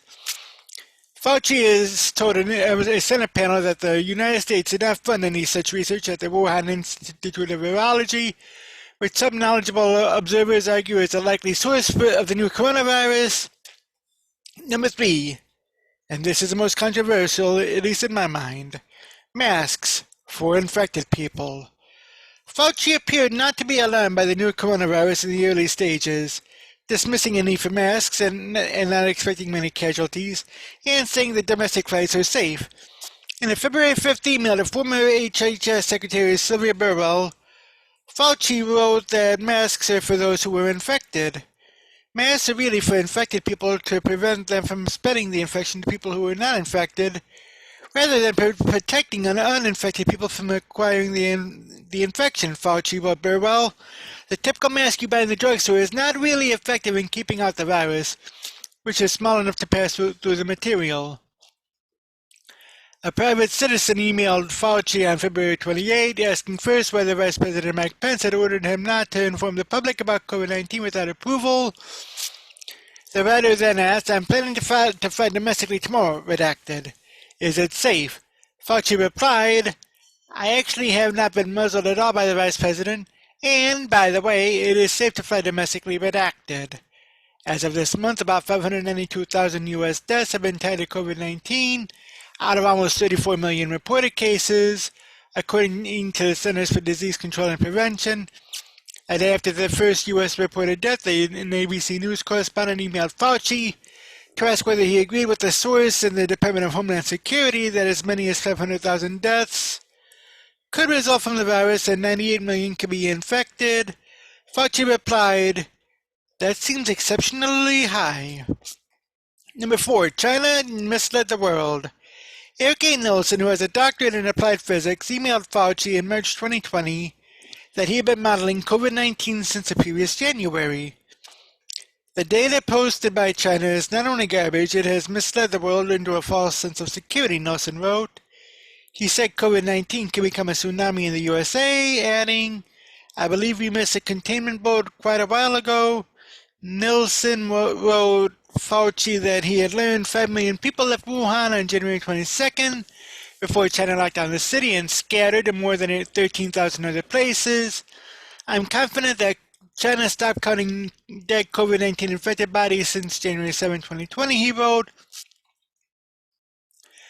Fauci forwarded the email to an aide and wrote, "Too long for me to read." Number 5, sequences look engineered.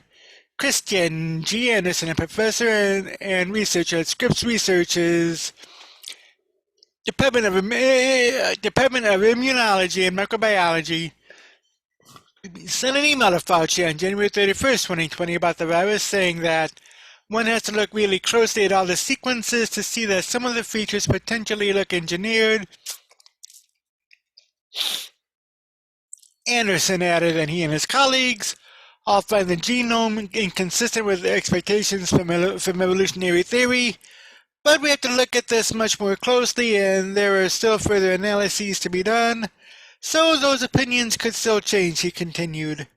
In response, Fauci wrote, "Thanks, Kristen. Talk soon on the call." A February 21st email from someone who said he was a dermatologist who graduated from Cornell Medical School wrote Fauci to say, "We think there is a possibility that the virus was released from a lab in Wuhan, the biotech area of China. We also think the virus might be complex with another organism, such as a yeast or a fungus, to make it more sticky." The next day, Fauci forwarded the email to a colleague, saying only, "Please handle." In an April 16 email, NIH Director Francis Collins, his boss, sent Fauci an email referring to the theory of a Wuhan lab leak with the subject line, "Conspiracy gains momentum." The email included a link to a news story about the theory. Number 6, your comments are brave. The National Institutes of Health sent money to the EcoHealth Alliance, a nonprofit that funded coronavirus research at the Wuhan Institute of Virology, the research lab in China. British zoologist Peter Daszak, president of EcoHealth Alliance, wrote Fauci on April 18 to thank him for asserting that the coronavirus that causes COVID-19 appeared to have originated in an animal. "I just wanted to say a personal thank you on behalf of our staff and collaborators for publicly standing up and stating that the scientific evidence supports that a natural origin for COVID-19 from a bat to human spillover, not a lab release from the Wuhan Institute of Virology," Daszak wrote to Fauci. EcoHealth Alliance is a federal contractor that funded work at the Wuhan lab. Daszak added, "Your comments are brave, and coming from your trusted voice will help dispel the myths being spun around the virus's origins." Fauci replied, "Peter, thank you for your kind note." Number 7, Chinese official, let's work together. George Gao, director of the Chinese Center for Disease Control and Prevention, was quoted in the Science magazine calling it a big mistake for Fauci not to promote wearing a mask during the pandemic. On April 28th, Gao wrote to Fauci to say that he was misquoted. "I saw the Science interview. How could I say such a word big mistake about others?" "That was a journalist's wording. Hope you understand," Gao wrote. "Let's work together to get the virus out of the earth." Fauci responded, "I understand completely. No problem. We will get through this together." Gao followed with an April 8 email telling Fauci, "I saw some news. Hope it's fake that you were being attacked by some people. Hope you are well under such an irrational situation." Fauci replied on April 11th, "Thank you for your kind note. All is well despite some crazy people in this world." Number 8, NFL season. Tom Mayer, medical director of the National Football League Players Association, emailed a Fauci aide to request a briefing on how to safely begin the next pro football season. Mayer said the Players Association and the NFL could start a joint task force on the pandemic. My request is to have Dr. Fauci give a telephone briefing to a group on this difficult topic, which would of course be confidential, Mayer wrote. The floor would be his, and I could brief him prior to the call on what we have been working on. Fauci's response to his aide about the Mayer request was deleted from the email, which, like others, was heavily redacted. Number 9, cult following. An NIH colleague emailed Fauci on March 31 with a link to a Washington Post story carrying the headline, Fauci socks, Fauci donuts, Fauci fan art. The coronavirus expert attracts a cult following. Fauci replied, truly surrealistic. Hopefully this all stops soon. A week later, on April 8, Fauci forwarded a story with the headline, Cuomo Crush and Fauci Fever. Sexualization of these men is a real thing on the internet. Besides Fauci, the story referred to New York Governor Andrew Cuomo, who was attracting praise for his response to the pandemic before information emerged that the Democrat governor directed that COVID-19 patients be sent back to nursing homes. The name of the person to whom Fauci forwarded the story was redacted. Fauci wrote, "It will blow your mind. Our society is really totally nuts." Now, Fauci didn't shy away from a documentary film proposed by Disney. A message from Wall Street Company executive chairman Robert Iger said the documentary would feature footage of Fauci at home as well as doing his job.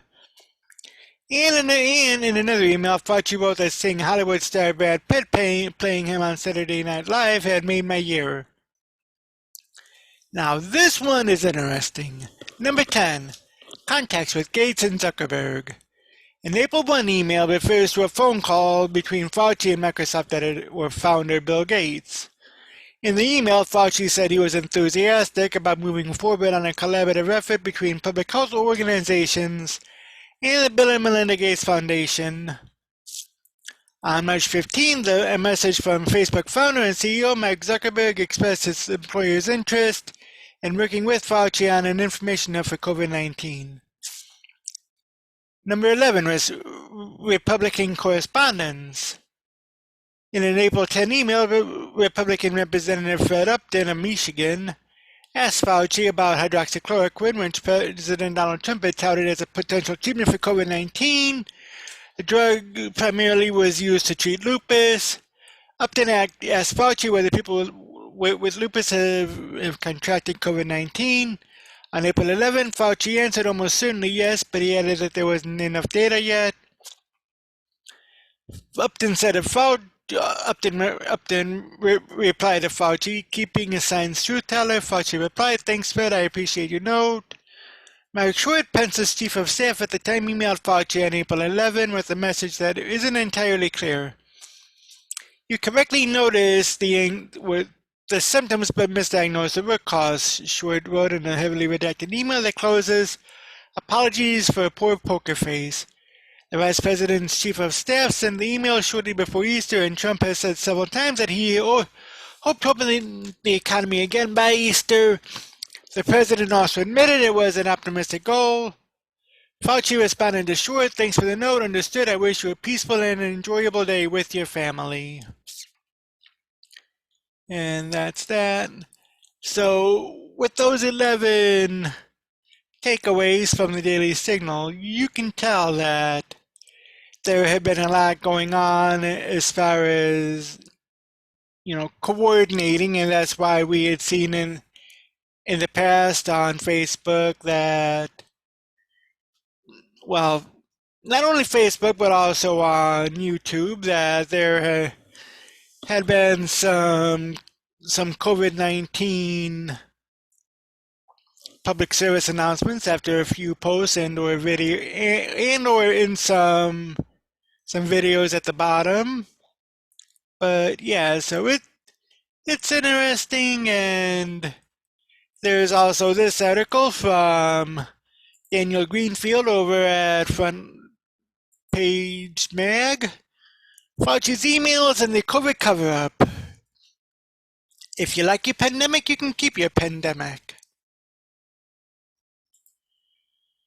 Last May, Dr. Fauci offered National Geographic magazine an exclusive interview. It was one of the millions of exclusive interviews that he seemed to be doing for every media outlet in the country and on the planet. But there was a special twist to this particular exclusive interview. President Trump revealed a week earlier that he had seen evidence that the coronavirus pandemic had come out of a Chinese lab. The media and its pet experts rushed to shut down what they called a conspiracy theory, even though it was backed by secret intelligence. And the media's biggest pet expert was Fauci, who was more than happy to oblige. Fauci told the magazine owned by Disney, China's big corporate partner, that the evidence was very strongly leaning toward this could not have been artificially or deliberately manipulated, but he turned curiously evasive when asked if it could have leaked from Wuhan's Level 4 lab, and dismissed the relevance of the question since the virus was in the wild to begin with.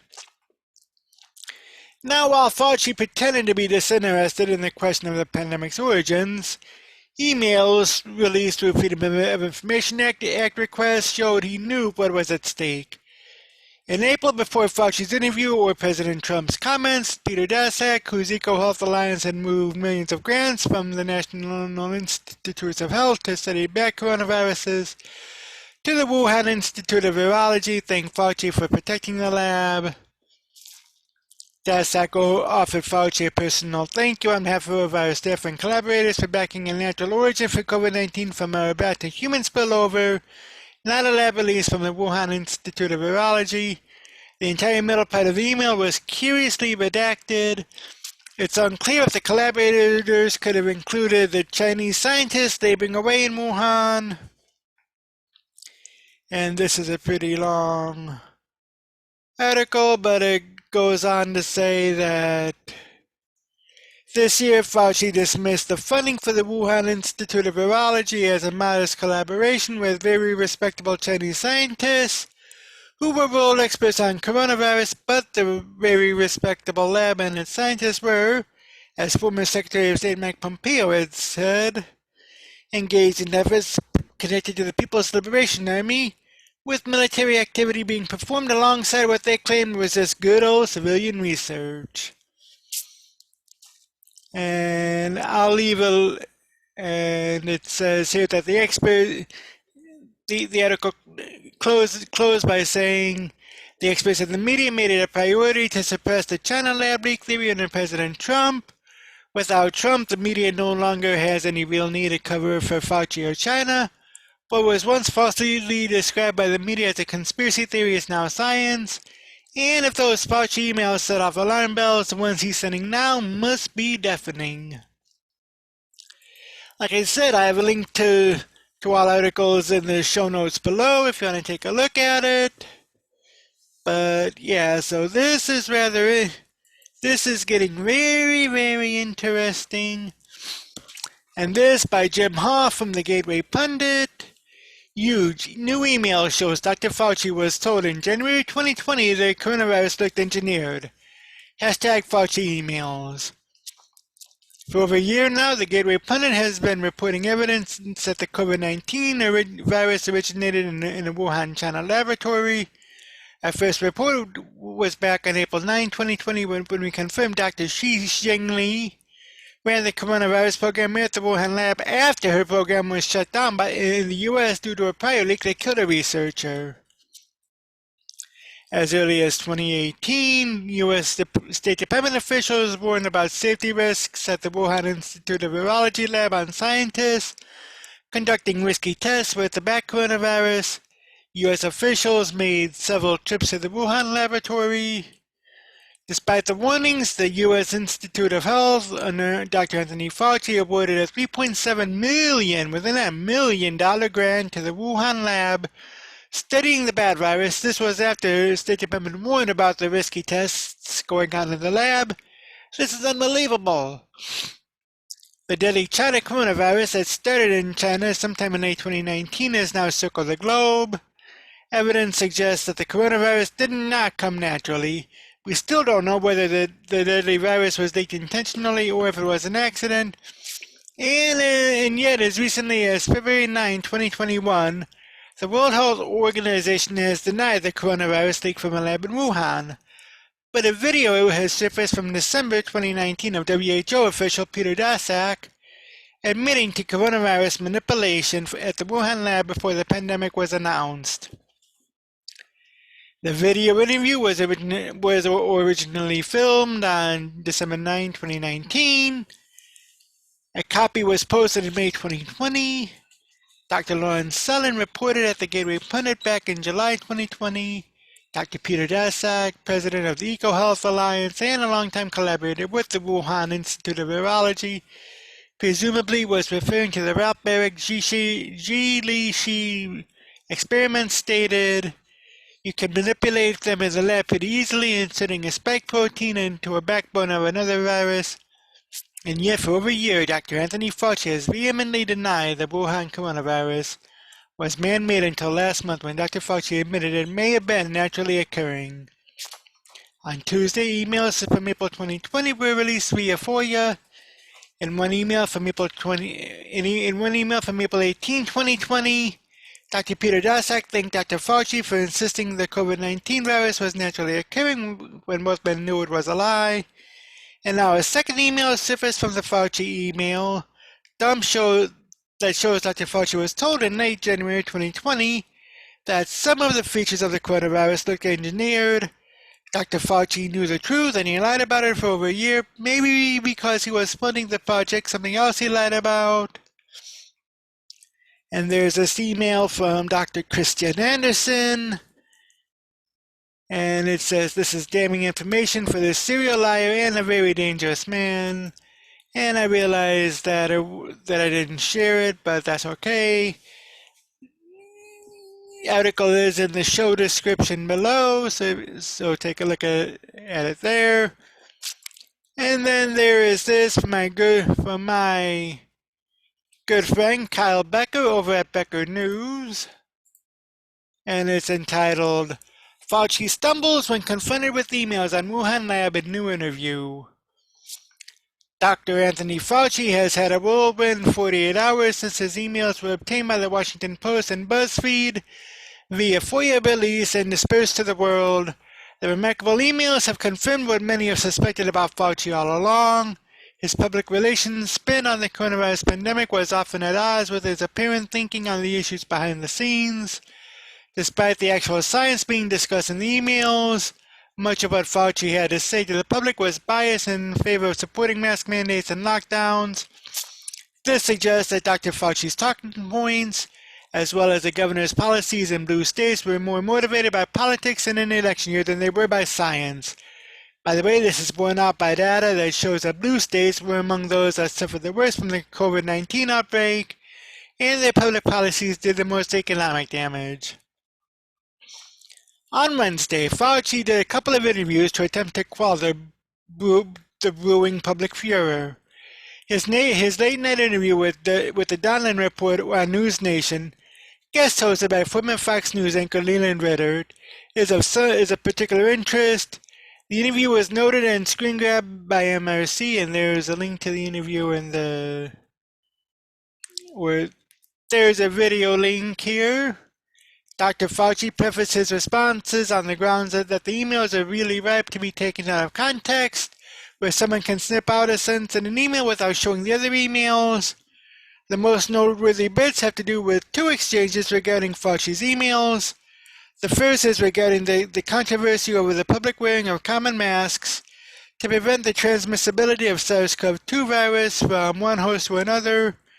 A brief overview of the emails for the context that the Fauci demands in discussing such matter is laid out in a post at the National Pulse. The email shows Dr. Fauci's response to an Obama staffer about wearing masks.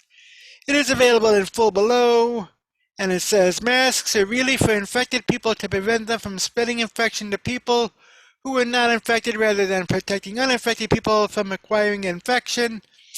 The typical mask you buy in the drugstore is not really effective in keeping out virus, which is small enough to pass through the material. It might, however, provide some slight benefit in keeping out gross droplets if someone coughs or sneezes on you. I do not recommend that you wear a mask, particularly since you are going to a very low-risk location. Your instincts are correct. Money is best spent on medical countermeasures such as diagnostics and vaccines." Fauci later remarked about the mask email, "It is a complicated issue."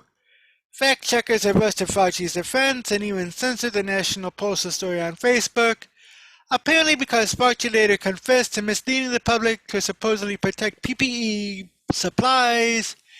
As one can clearly see from the email, this exchange from February 2020 had nothing to do with PPE availability for medical workers, nor did Fauci's scientific-based admission something critics have been hammering to no avail since the mask mandates were implemented, caused him to speak up as businesses, schools, and public buildings insisted that citizens wear masks, sometimes for 8 hours a day or longer.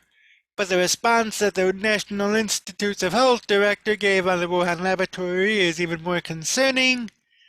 The doctor appeared to be at a loss for Ritter's pressing of Fauci on how one could trust the Chinese government to be forthright about the military applications of the gain-of-function research being carried out in the laboratory. Other than taking the Chinese word for it, do we have any idea on what's going on inside the Wuhan lab, or what went on inside the Wuhan lab? Ritter asked. Dr. Fauci once again asked for things to be put in context, while insisting that the Chinese scientists were working on the coronavirus research were credible and trusted. Ritter rightly pushed past this response as if it were missing the point. The following is an excerpt of the back and forth, where it's talking about businesses, which is lower than even Chinese government scientists, to have members of the ruling Communist Party in that company, a requirement that will allow the Chinese military to have access to the company's intellectual property, Ritter said about an email on the issue. It's a distinction without a difference between the Chinese Communist Party, the government, and the Chinese military, and I guess hearing from you is what we should just trust the Chinese. When they say no, Fauci objected. Oh, the military has nothing to do with this, Ritter continued. We should believe them. No, Fauci reiterated. What I'm saying is that we have very many years of experience of productive interaction with Chinese scientists. For example, Dr. George Gao, who is the director of the Chinese CDC, has been a colleague for many years. He is a member of the United States National Academy of Sciences. Number one. Number two, the sciences there and others that we dealt with the original SARS, with the influenza virtually every year. The scientists are experienced with them. Now, Ritter dismissed the defense and stated that all of the comments that were made about what happened inside that lab were based essentially on taking the Chinese word for it, and it seems pretty clear that the Chinese lied about a number of things. Fauci did not disagree on the latter point, and it appears Fauci was dejected and disappointed by the end of the interview. But it's hard to say whether it was about the Chinese government's behavior or having to defend his emails on air. Now compare this pugnacious interview style with that of Nicole Wallace, a former White House communications director who appears to have set out to rehabilitate Fauci's deteriorating public image. Tom Elliott tweeted out yesterday, MSNBC's Nicole Wallace scores the first interview with Fauci since his emails were made public and uses it to say, the true mark of anyone is that if they look good even when their personal emails come out, so you pass a test very few of us could pass, Wallace said. This is not even poor journalism, it's not even poor public relations. It is the very essence of propaganda that is obviously intended to prevent the public from digging into the Fauci emails and scrutinizing their contents. What they didn't seem to understand is that science is a dynamic process, Fauci told Wallace at one point in the interview. So something that you know in January, you make a recommendation or a comment about it, but as you get more and more information, the information leads you to change that because that's what science is. It's a self-correcting process, so when you hear someone say something at one point and then 2 or 3 months later, you stick with what you said at the original time when you had 1/5 of the data that you have now. I think that would be inappropriate. The issue is that Fauci did not evolve in terms of his support for mask mandates and lockdowns, despite the widespread data suggesting that they were ineffective. The public policies did tremendous psychological, social, and economic damage to the United States, and we now see that the scientific basis undergirding Dr. Fauci's actual thinking on the issues was much more in line with that of the critics of these policies, who were ignored or censored by the media. And in there you can also include social media. The states that actually ignored Dr. Fauci's public positions and followed the science. States like Texas and Florida did not disproportionately suffer health consequences from the pandemic, but the economic vitality of those states as well as the quality of life for the citizens who live there was greatly enhanced. A real-world test of Dr. Fauci's pronouncements proved that his critics were right, and that the liberal elite scientific census, once again, was disastrously wrong. And that is so very true. You know, there will be more on this to come. Like I will post a link to the Fauci emails in the show notes below, along with the articles that I read today. So look in the show notes. Also, while you're down there, hit me up in the comment section. What do you think about the Fauci emails? You know, do you think we should dig into them? Do you think we should not dig into them? You know, if you are digging into them, what do you think? You know, does this change your mind any? Let me know in the comments below, and I'll see you in the next video.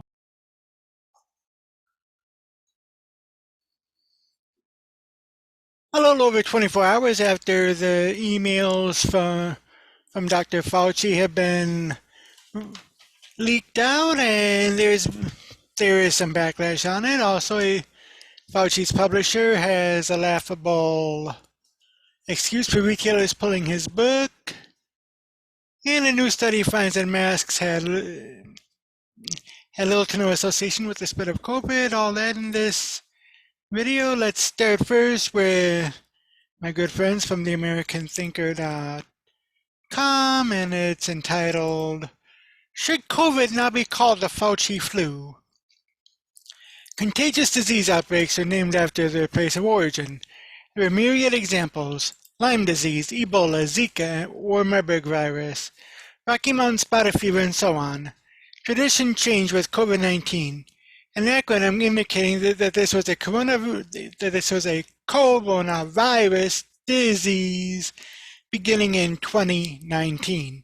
Naming this virus after the Swiss location, such as the Chinese coronavirus or Wuhan flu, is now considered racist, xenophobic, white supremacist, or any other novel wokeism adjective.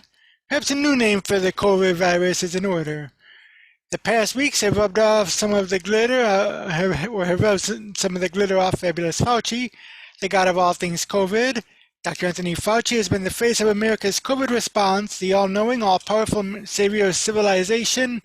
For the past year, he has graced magazine covers, was nominated as one of the sexiest men alive, and has been a fixture at then-President Trump's daily press briefings and cable news shows. Lately, he is not looking so fabulous, with other adjectives coming to mind, such as incompetent, corrupt, conniving, and dishonest. As a trove of his email correspondence recently surfaced, COVID could be renamed as the Fauci Flu. You know, I wonder if Dr. Fauci anticipated this reversal of fortune, his fall from high top mountain establishment.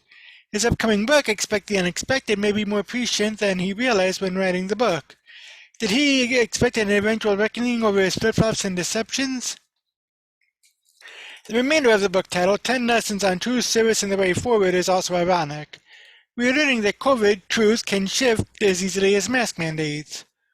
Who did Dr. Fauci service? The American people? Vaccine makers? The Chinese government? Or his book publisher? What was his way forward? Locking down the country for more than a year, masking everyone, moving forward from 15 days to flatten the curve to 15 days to flatten America. A trove of Dr. Fauci's old emails have been released under a Freedom of Information request. Did Dr. Fauci expect the unexpected as in this turn of events? What we have learned in just a few days of investigation, or what have we learned in just a few days of investigation regarding the Fauci email? Well, Zero Hedge provides a quick summary. Starting with an email from Peter Daszak, president of EcoHealth Alliance, the group alleged to be the funding gain-of-function research at the Wuhan Virology Lab, which in turn funded by the which was in turn funded by the NIH under Dr. Fauci's directives. The original cover story was that the coronavirus emerged naturally from a Chinese wet market. Dr. Fauci played ball and pushed the animal origin explanation rather than a lab leak, inadvertent or intentional as a point of origin, Daszak thanked Dr. Fauci in an email.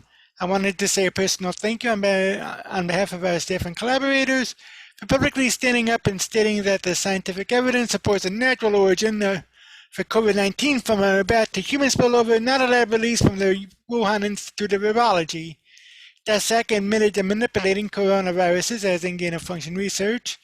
Now, this is the same manipulation that Dr. Fauci adamantly denied to Senator Rand Paul at a recent Senate hearing. Fauci may not have personally written a check to the Wuhan lab, but his agency gave money to an organization that in turn wrote the check. Dr. Fauci was just parsing words in the mold of Bill Clinton arguing over what the meaning of is. A researcher at the Scripps Research Center emailed Dr. Fauci in January 2020, when few had any inkling of what was ahead, acknowledging of this novel virus as some of the features potentially look engineered. Fauci knew and said nothing, allowing Democrats and the media to label the laboratory origin of the virus as kooky conspiracy theory from President Trump and his supporters, undermining his every pronouncement regarding the pandemic. If lab origin was nonsense, by what logic so was hydroxychloroquine and other therapeutics, potential vaccines, or anything else Trump said or did? Speaking of hydroxy, a physicist sent Dr. Fauci an email in March 2020 recommending this as a potential therapeutic. Fauci didn't answer him and instead poo-pooed Trump's suggestion of hydroxy as potentially useful, staying mum as cranks like Fox News' Neil Cavuto warned that this 60-year-old drug was lethal. Perhaps Dr. Fauci was too busy emailing back and forth with Facebook CEO Mark Zuckerberg, collaborating on a social media propaganda or public health campaign that turned into censorship and deplatforming any dissenting views. Or he was too busy writing his book, undoubtedly with alleged rants, as payments of for services rendered against President Trump. Dr. Fauci's virus or origin cover-up gave the WHO and CDC an excuse to not press the Chinese to allow infectious disease experts to visit and investigate the lab, leaving the Chinese government to shape the narrative, destroy incriminating evidence, and escape any responsibility or accountability. Also covering up, now known through the email release, is Dr. Fauci overestimating COVID mortality by a factor of 10.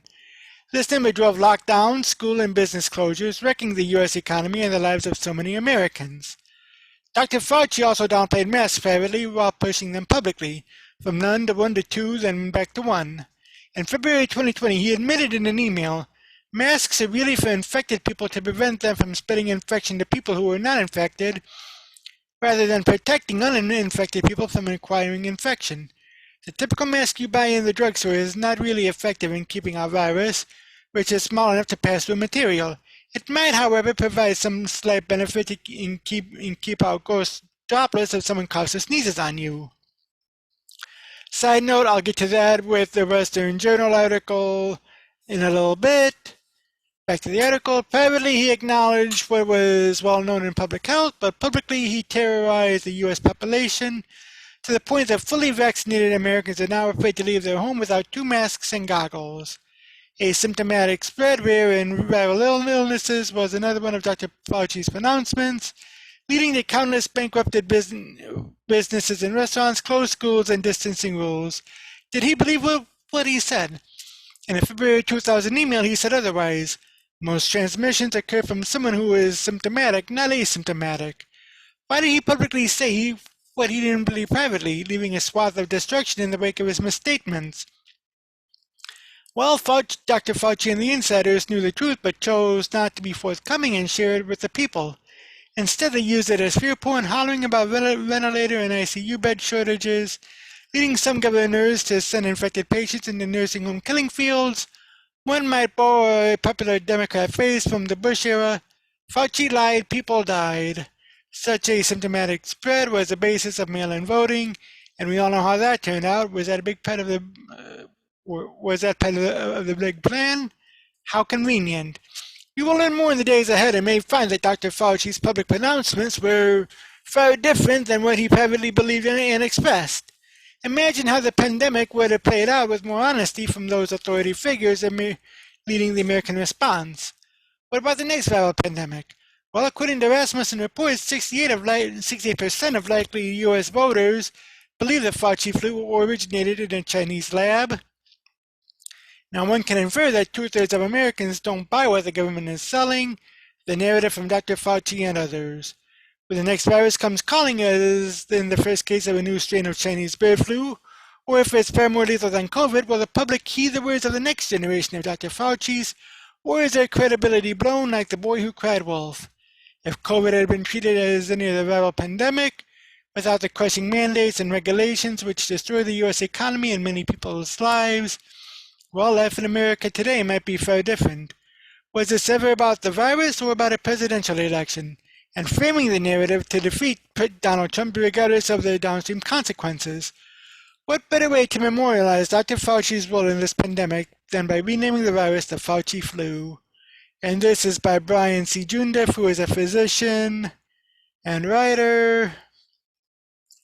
So, but yeah, many people had made mention that this is a man-made disease, and people keep buying into the fear porn and whatnot. So, but as the Washington Examiner points out, there is a real serious backlash against the Fauci emails, which is a finale in his role as winning Trump's side.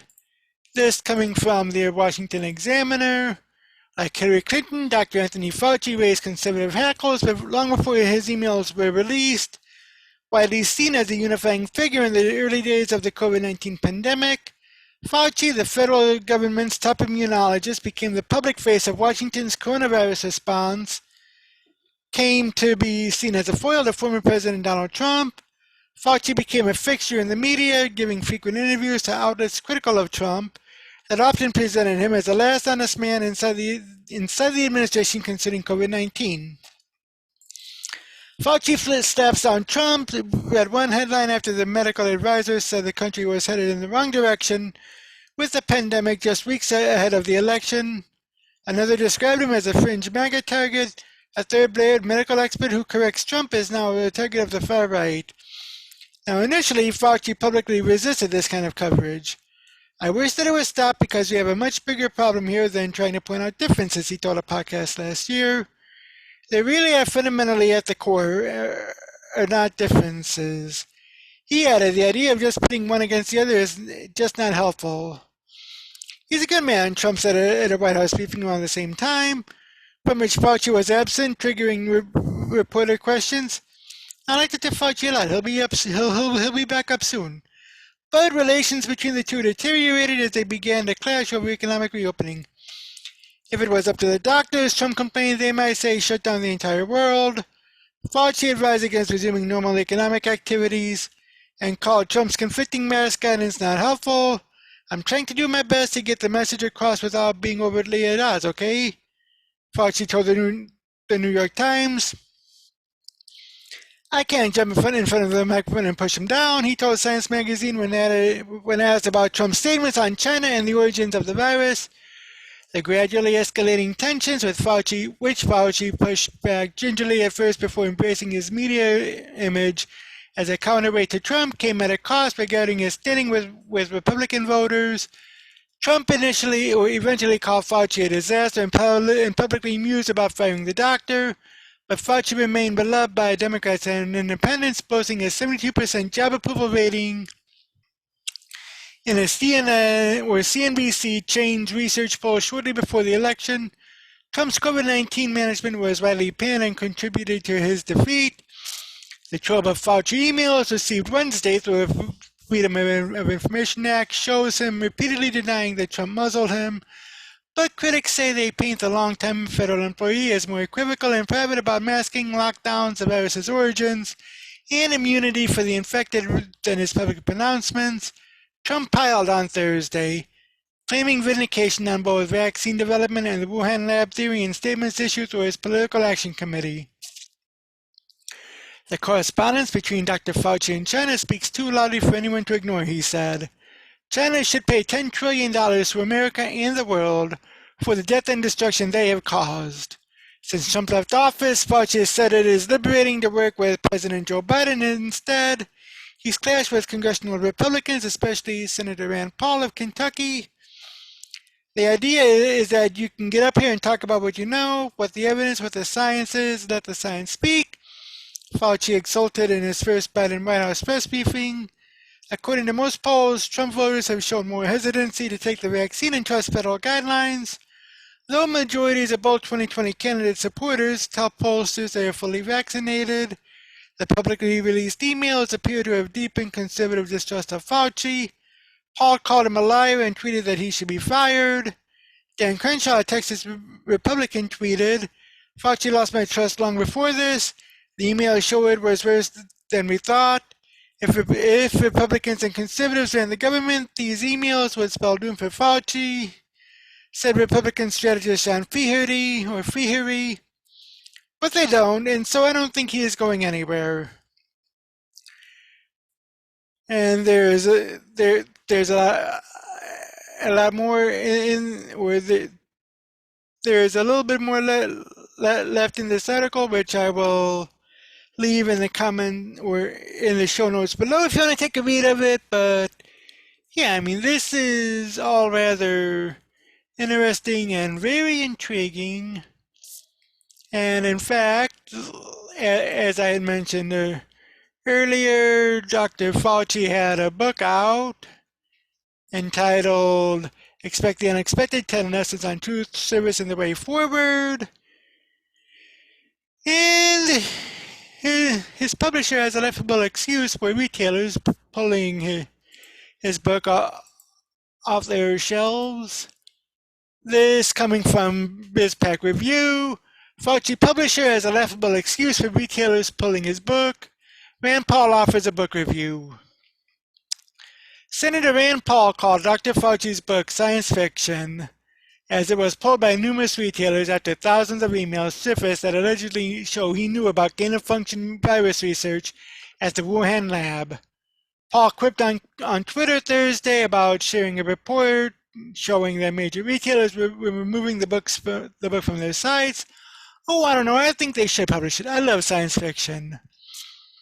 The 80-page book he listed for $18 is ironically entitled Expect the Unexpected, 10 Lessons on Truth, Service, and the Way Forward, and was removed from Amazon and Barnes & Noble's websites on Thursday. The book was prematurely posted for pre-sale, which is why it was taken down. The publisher, National Geographic Books, said in a statement to the Daily Mail, the book was developed by National Geographic Books in connection with an upcoming National Geographic documentary film about Dr. Fauci. He will not earn any royalties from his publication. Many critics had accused Fauci of profiting off the pandemic with the book. Here's the aforementioned tweet from Senator Rand Paul. Oh, I don't know, I think they should publish it. I love science fiction. In his own words, the world-renowned infectious disease specialist Anthony Fauci shares the lessons that have shaped his life philosophy, offering an intimate view of one of the world's greatest medical minds as well as universal advice to live by, the book's summation proclaims. Sure to strike a chord with readers, the inspiring words of wisdom in this book are centered around life lessons compiled from hours of interviews, offering a concrete path to a bright and hopeful future. The earnest reflections in these pages will offer a universal message on how to lead in times of crisis and find resilience in the face of disappointments and obstacles, your review declares. After BuzzFeed and the Washington Post obtained thousands of Fauci's emails for a Freedom of Information Act request, Paul has demanded even more loudly that the so-called infectious disease expert be fired. Paul tweeted on Wednesday after the emails were released, told you with the hashtag #FireFauci. Then he tweeted, cannot wait to see the media try to spin the Fauci FOIA emails. BizPack Review tweeted out yesterday, Rand Paul reacts to thousands of Fauci's emails showing he's a fraud with 2 words and an emoji. The Kentucky lawmaker also tweeted, but even more importantly than being a hero, he was a fraud, a massive fraud. The recently released trove of emails to and from Dr. Fauci makes that abundantly clear. Paul told Fox News that the emails paint a disturbing picture of Fauci and his work concerning the coronavirus. Laura Ingraham tweeted out yesterday, Fauci's day is numbered. On Fox and Friends, the senator pointed out that the trove of new emails definitively showed that Fauci was well aware of the virus, or that the virus could have possibly originated from the Wuhan lab via gain-of-function research. He said that Fauci deliberately misled the public on the issue. He admits in private what he won't say in public. Senator Paul has been a vocal critic of Fauci and his mask and vaccine mandates, repeatedly calling them theater. He has also lambasted him over a gain-of-function issue created to the lab leak theory. Paul has unabashedly called him a fraud and a liar. Dr. Fauci has contended almost from the beginning that human contact with infected animals was the most likely origin of the virus, but now has seemingly wavered on the issue. Paul has stated that he is not getting the vaccine because he has natural immunity after contracting the virus in March 2020. Until they show me evidence that people who have already had the infection are dying in large numbers or being hospitalized or getting very sick.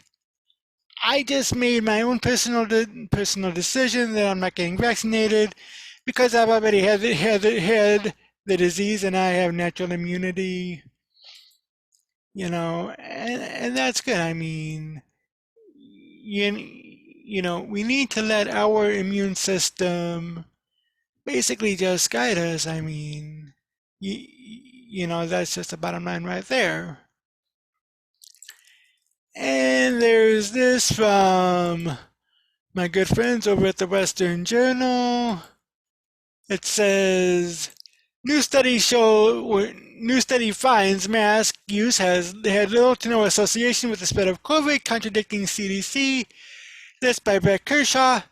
A recent MedRx IV study found that mask mandates and the use of masks in the continental United States were not associated with lower SARS-CoV-2 spread during the global outbreak of the coronavirus last year, measuring total coronavirus mask growth and public mask use with data provided by the Centers for Disease Control and Prevention and Institute for Health Metrics and Evaluation. The non-peer-reviewed study's results ascertained that the growth rate of COVID-19 cases did not significantly vary between mandate and non-mandate states. When exposed to higher transmission and spread, surges were equivocal across the separate states, and mask mandates and use could not be associated with slower state-level COVID-19 spread during COVID-19 growth surges, the researchers noted. Our findings do not support the hypothesis that SARS-CoV-2 transmission rates decreased with greater public mask use, they continued. According to the researchers, coronavirus transmission waves are independent of reported mask use and do not associate with case growth. Case growth was independent of mandates at low and high rates of community spread, and mask use did not predict case growth during the summer or fall-winter waves. The study was one of many to question the prevailing notion that mask mandates were proper predictors of virus mitigation during the initial months of the pandemic's outbreak. Last year, despite protests from substantial cohorts of the American public, mask mandates were enacted throughout this country and remain in place for approximately a year. But after a course of state governments have now relinquished emergency powers and rescinded pandemic-era restrictions, such as mask wearing and social distancing, the merits of mask wearing and societal shutdowns are beginning to encounter popular inquisition. Following the Freedom of Information Act that released an assortment of Dr. Anthony Fauci's email to BuzzFeed News and the Washington Post, there is now a heightened concern that America's public health officials, as well as public officials, failed to do their due diligence by advocating for policies that may have been grounded in bias or cynicism. In one email, the director of the National Institute of Allergy and Infectious Diseases appeared to profess that common masks, those worn by most of the population, are not a viable tool for protecting their healthy wearers. Masks are really for infected people to prevent them from spreading infection to people who are not infected, rather than protecting infected people from acquiring infection. Fauci allegedly wrote to Sylvia Burwell, the former Secretary of Health and Human Services, the typical mask you buy in the drugstore is not really effective in keeping out viruses, which are small enough to pass through the material. It might, however, provide some slight benefit in keeping out ghost droplets if someone coughs or sneezes on you, he added. Over the course of 2020, Fauci would publicly advocate for widespread mask wearing. saying to Republican Senator Rand Paul of Kentucky in a Senate hearing, let me just say for the record that masks are not theater, masks are protective. Dr. Fauci to Senator Rand Paul, here we go again with the theater, let's get down to the facts. That in a tweet on March 28th or March 18th of this year from The Hill, proponents of masks, including the CDC and National Institute of Health, still contend that they are superior instruments to limit the spread of the virus. Under current CDC guidelines, fully vaccinated Americans are permitted to resume activities without wearing a mask or physically distancing themselves. For those who are either half vaccinated or completely uninoculated, they are required to maintain taking all recommended precautions, which include mask wearing and social distancing compliance. And that's that from the Western Journal. You know, I mean, all this is all well and good, you know, but, you know, people have been preaching the truth that the virus, okay, the virus is not a hoax. However, you know, the overhyping is making it out to be is making it out to be more than it is. The politicization of the virus is what's causing the hype. I mean, you know, this is like, oh my God, the world's coming to an end. But let me know in the comment down below if you have read the emails. You know, what do you think about Fauci's publisher commenting his take about why retailers are pulling the book? You know, do you think Fauci's book will be science fiction? Are you going to buy Fauci's book? Let me know in the comments below, and I'll see you in the next video. Last month, I conducted an interview with Richard C. Rocha, author of the book Child of the Greatest Generation. And as I had promised on Monday, I'm going to play the interview in its entirety right now. Today, by the dawn's early light, I chose to stand. The grace of my God lights the sky. I wonder if Francis has seen it also. His words seem to tell me he has. Okay, oh, say, can you see by the dawn's early light what so proudly we hailed at the twilight's last gleaming? I stand here erected and ready to defend, my rifle at the ready, my hand across my heart. Yes, Francis, our banner still waves, not just today, but for many tomorrows. Those words come from the book The Greatest Generation, and I mean, it is a wonderful book, and I happen to have the author right here with me right now, Richard C. Rocha. Richard, so glad you can make it in. Oh, thank you for inviting me, Rick. I look forward to it. No worries. Yeah, but yeah, well, first of all, I just want to thank you for your service to our great country, and you know, well, thank you everything that you've done. Thank you. Yeah, now military runs in my family. Yeah, like I said, I mean, you know, I'm disabled, so I know how it is, and if it weren't for my disability, I'd be in the military as well. You know, we all do our part, whether we wear the uniform or not. It's respecting our nation, respecting our flag, love one another. Exactly, and you bring that up a few times in your wonderful book. I mean, you know, I mean, there are just so many things that I don't know where to start. But well, one thing that I want to start off with is that you had said that you came across a photo of the tomb of the unknown soldier, and you were thinking how it would feel if you were laying there entombed. Yeah, that was one of my stories that I wrote in the book. It's more like a poem. Yeah, trying to visualize this soul that was lost defending our nation. No one knows who he is, his family. And so I kind of visualize how would I feel if I'm laying there, and I kind of put my thoughts on paper, you know. Mm, yeah, yeah, yeah. Now, I mean, the poem that you had written is good. No name have I, lost it long ago. Darkness surrounds me. How I have forgotten bloody battles I do remember as I lay entombed. And it goes on to say, snow, wind, rain matters not to them. My protectors you see, so no one will forget I am unknown. So, tell, tell me a little bit about yourself and just how you came across to writing the book. Well, I was born in 1942, and my birth was shortly after the war had begun. Pearl Harbor was attacked in Mm-hmm. December of 41.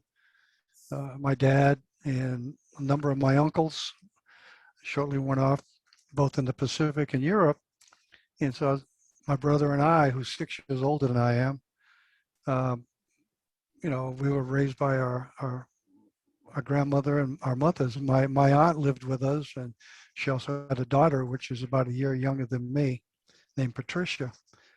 So, those were hard times. But as I got older, as most young boys and kids at that age, growing up in the 40s and 50s, um, uh, U.S. history was so important in school. In fact, I hear they don't even teach it today in school.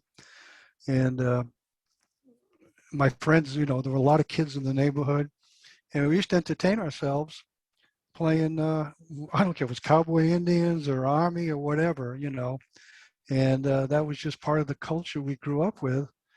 And saluting the flag, I can remember every morning looking forward to going to school and doing the Pledge of Allegiance. That may sound foolish to some people today, but it was something that I looked forward to. Sometimes I got to lead it in class, you know, and so many of us at that time all had someone that had served during World War II and into Korea. Uh, so it was just a natural thing to grow up uh, as a young boy, a young child, boy or girl, and to love your country, respect your flag, respect law enforcement, everything. There's so many things wrong, that we need to address, and I don't deny that. But we are a good country. We're a strong country, and I just had a love for it. And my time going into the military, I think when you and I had talked once before, just to get to know each other, I was moved to California. I was 15 years old, didn't want to come to California. My mom had remarried, and I was not a happy young boy, so to speak, at 15 years old, moving from New Bedford, Massachusetts to San Jose, California. And wasn't paying a lot of attention in school. My desire was elsewhere. You know, I got into a little trouble here and there. Nothing with the law or anything. I was not a troublemaker. It's just my focus was somewhere else. I wanted to go back to New Bedford, live with my grandmother. My mother said no. Um, so I just kind of gave up a little, and I wanted to go in the service. A friend of mine who had gone in the Marine Corps had told me, you only have to be 17 if you can get your parents to sign. And I thought about it and thought about it. And I finally approached my mom, and she was dead set against it.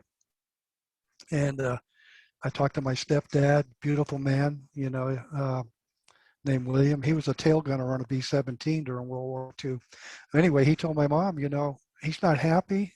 Maybe that's what he needs to grow up. Why don't you just sign and let him go? So he convinced her. And my mom and I got on a bus, went downtown to the post office. That's where all the recruiters were. And my first intention was to go into the Marine Corps because my friend had gone in, a little older than I am. And they were closed for lunch. And as we walked down the corridor, looking in the different offices, and I thought maybe the Air Force. My brother was the Air Force during the Korean War, and they were just getting ready to close for lunch. But the Navy was still in there. So I walked in, gentleman sitting in there, asked if he could help us. And my mom said, well, my son wants to join the military. And I can remember saying, well, sit down, young man, let's have a talk. And then next thing I knew, I was on a bus heading to San Francisco and off to San Diego, where I went through boot camp. Hmm. And after boot camp, I went to Bainbridge, Maryland to a school. And then I was sent to Norfolk, Virginia. And I was stationed aboard the USS Forrestal. It was an aircraft carrier, CVA 59. Most people know about the Forrestal. I was already out of the Navy when they had that terrible incident off the coast of Vietnam, where they lost, I believe, 150 souls on that ship due to a rocket going off from one of the airplanes on the flight deck. And I grew up. I became a man in that short time. 1959, I left early 61 where I went into amphibious warfare. But I grew up from a 17-year-old boy to a man just by being in the military. Never sorry I did it. Never look back and say I shouldn't have done it. For me, it was the right thing. And because I had dropped out of high school to go in the Navy, I was in high school, and like I said, wasn't happy. And so I wound up getting my GED while I was in the Navy. And after I got out, had a few odd jobs, met my wife. We've been together, got married in 1965. We're still healthy and strong. 23 of us in the family now, with grandchildren and great grandchildren. And so anyway, at some point, I went to work for United Technology, which was part of United Aircraft at the time. And over the years, as they diversified, they changed the name. And the company I worked for then became Pratt & Whitney Space Propulsion. I spent 39 years there. Started out as just a low-level, sweeping floors kind of guy. And after 39 years, when I retired, I was a member of management. So it was a good career. But during that 39 years, I knew a GED wasn't good enough. And so when our first child came along, my oldest son, Richard, I told the wife, I got to go back to school and get a high school diploma. And I did that. I did it for 3 years. I'd work all day, get home around 4:30. She'd have a quick meal ready for me. I'd, change my clothes, shower, whatever I needed to do. And off to school I went, Monday through Friday, from 7 to 10. I did that for 3 years. Oh, wow. 3 years. And it's a big sacrifice. And I went nights I didn't feel like going. And we didn't have a lot of time to do things, because the weekends I had to do all my studies and papers, and get ready for exams and things. But I knew if I wanted to make something of myself, it was up to me. And I didn't need nobody to give me things. That's the way my mom, I get emotional. Exactly. I get emotional thinking of my mom. Take your time, my friend. Take your time. Yeah. She was my strength. And never took anything from anybody. There was no welfare and things like that, like people have today. You found a way to make it work, and that's what was instilled in me. Yeah. So anyway, I completed high school, and then I started looking around where I worked at Pratt & Whitney. What different types of departments, different skill levels they needed, and so I started going to junior colleges in the area. I went to, I believe, 5 different junior colleges, and each one was to take classes on subjects that related to what I was doing, what they would do in that Pratt & Whitney Space Propulsion. And I would apply those skills I learned at those junior colleges. And then and when you're reading the book, I would have people come up to me, managers of departments, and saying, hey, I had my eye on you, young man, and why me? Because I've heard good things about you. I And so, had anyway, seen a couple of them. well, to start off with, your supervisor said that he thinks you're ready, and you're like, ready for what? And he said, to stack the next 7-segment Titan motor in the test stand. Yeah, yeah, that was his name was Jerry Addy. Uh, uh, he took a chance on me. I was one of the younger guys in his group. Well, I think there were 12 of us, and we used to do all the mechanical setups for all the rocket firings, test firings, whether they were horizontal or vertical test firings. And the Titan, very large vehicle for its time, it was actually one of the pioneers of solid rocket fuel. It was a segmented 7-section rocket, 10-foot diameter, and each segment was 10 foot. So by the time that thing was assembled with the nose cone and the tail section and the nozzle, you're looking at a space vehicle that was roughly 120 feet long, big, Wow. big. At thrust, when they used to launch the Titans, they would develop 2 million pounds of thrust at ignition. And so we had to test them, but we had to test them upside down, nose down. And the test facility, and I got pictures in my book. They're in the back of the book. And that test stand, we used to call it ST9, Static Test 9. And the concrete below that test stand was 50 feet thick because they have to take so much thrust. I mean, there's all types of measurement instruments and accelerometers because you want to see what kind of force that rocket propulsion system is putting out. And the Titan became one of the mainstays of the U.S. Air Force for years. They used them a lot of their secret launches. NASA started using the Titan. And then other competitors in the field began using the similar design. But United Technology was the pioneer in the segmented rocket using solid rocket fuel rather than kerosene. And I enjoyed my 39 years there. I still follow the FACE program. I was excited the other day when those 11 astronauts all got together at the International Space Yeah, there Station. were. It's in my blood. Yeah, I think I know what you're talking about. Yeah, yeah, I think I did hear a blast off from Cape Canaveral Yeah, here in Florida.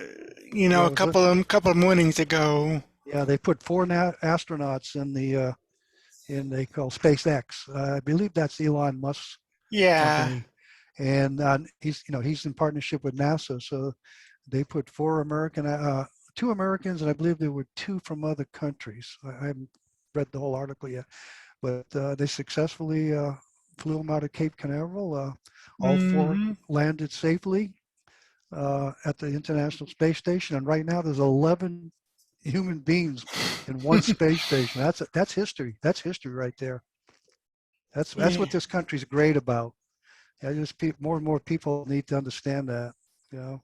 Ex- exactly. Now, along along those lines, okay, when you were when you were working with Pratt and, and Whitney, did you follow the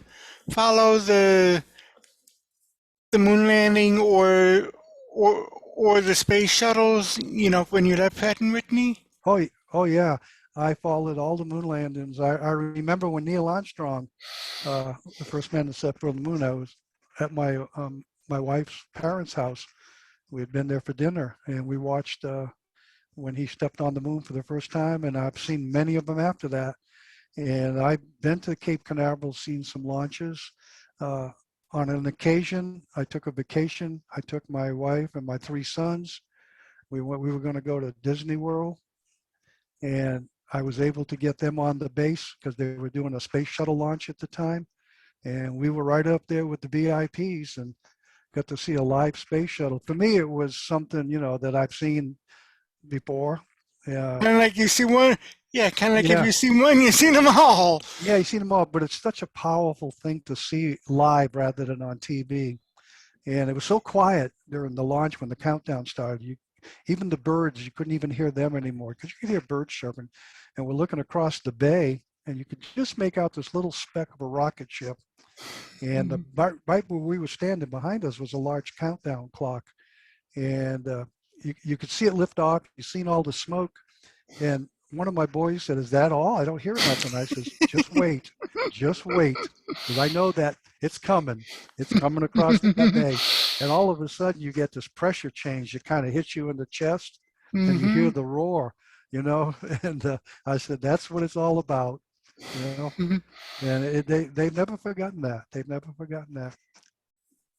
Yeah, yeah. I remember, hearing about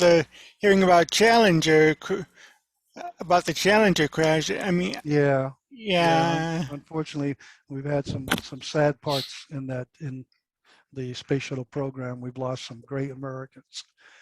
People that had a dream to go to space, and Mm-hmm. you know,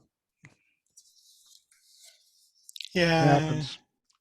That danger is always there. They know the danger.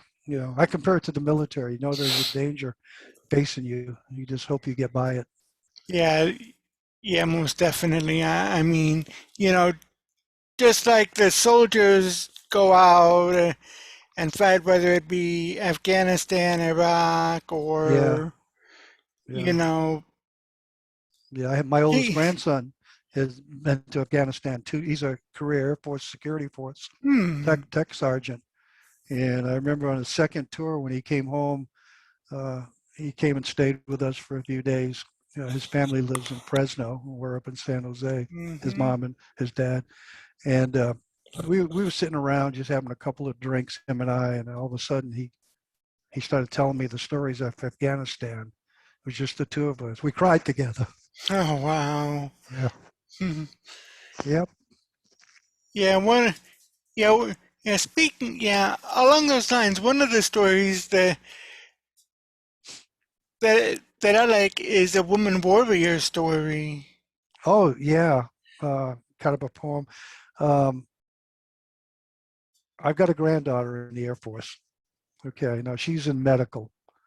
But the young ladies that have gone off in our military, and some of them today in combat situation, it I can't tell you the respect I have for them. It's Hmm. enormous. It's enormous. It takes courage. It takes courage to put that uniform on. It E- just isn't something to look nice in. It takes courage. And Exactly. I got 3 grandchildren in the military. We have one of my children adopted a young African American young man when he was about 11 years old, and he's in the military. You Hmm. know, he's a grandson. We call him Prince. You know, he right now he works for FedEx and he wants to become a police officer. Which right now I take my hat off to him. But Pretty much. Yeah. yeah, but Hmm. great young man. Hmm. And he told me, I said, no, he said, I want to serve this country. It's a good Hmm. country. You know. Yeah. Yeah. eh, In there, after you wrote the poem, you said that after September 11th, 2001, our nation changed, and the great women of our country stepped up and said, "This is our fight too." That's right. And it said that your writing is dedicated to all those brave women who put it all on the line, and to their families who knew the dangers that their daughters, sisters, nieces, and wives would face. And now you have a very interesting story about what happened to you, around September 11th, 2001. Oh, yeah. Well, my mom had passed away in 2001. She was in her 90s, been ill for a while, lived in New Bedford, Massachusetts. After number of years prior, her and my stepdad had moved back to Massachusetts after they retired, and they went back to our hometown. Uh, anyway, she passed away in August of 2001. My wife and I then flew back for her funeral and to visit with family. And we were supposed to come home on 9/11 out of Boston, but for some reason I needed to get back to work at Pratt and Whitney, and we had changed the flight while we were there to the 10th, September 10th, and it was a morning flight, and I don't know, we could who knows if we'd have flown the next morning if that would have been the plane we were on or not. It's circumstances. But I have such a bond to that date. You know, my wife and I have been back to ground zero 4 times. The year that it happened in 2001, we went right after Christmas Day. The next day, we flew out of San Francisco to New York, specifically to spend a little time in New York at Christmas time, which is beautiful at Christmas time, but to go to 9/11 to see what had taken place there, to pay our respects. It was hard, walking down around Wall Street and where the Twin Towers were. Uh, Lots of people were leaving mementos, T-shirts, hats, flags everywhere. So we walked around, and as we were getting ready to leave, we were going to go back to our hotel down. We were staying. The hotel's no longer there. It was called the St. Maurice. It was across from Central Park. So we were going to go back to our hotel, and there happened to be a lady standing on a corner because we were looking down the street, and I could see some of the Wall Street buildings on Wall Street. And she stopped us, and she asked if she could take our picture. And she asked us to stand, so there was this little red church way down the street would be in the background.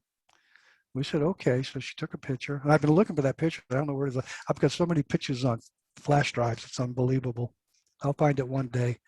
So anyway, she says, before you go back, wherever you're going next, go to the church. And I said, why do we need to go there? She says, you'll understand it when you go there. You'll understand it. So I said, okay. So we turned around, we walked down to the church, Trinity Church, all red brick. And what amazed me, not a bit of damage to that church. This church was, in the 1700s it was built. And while we were in there, we paid our respects. We said a prayer for all the people that lost their lives and their families on 9/11.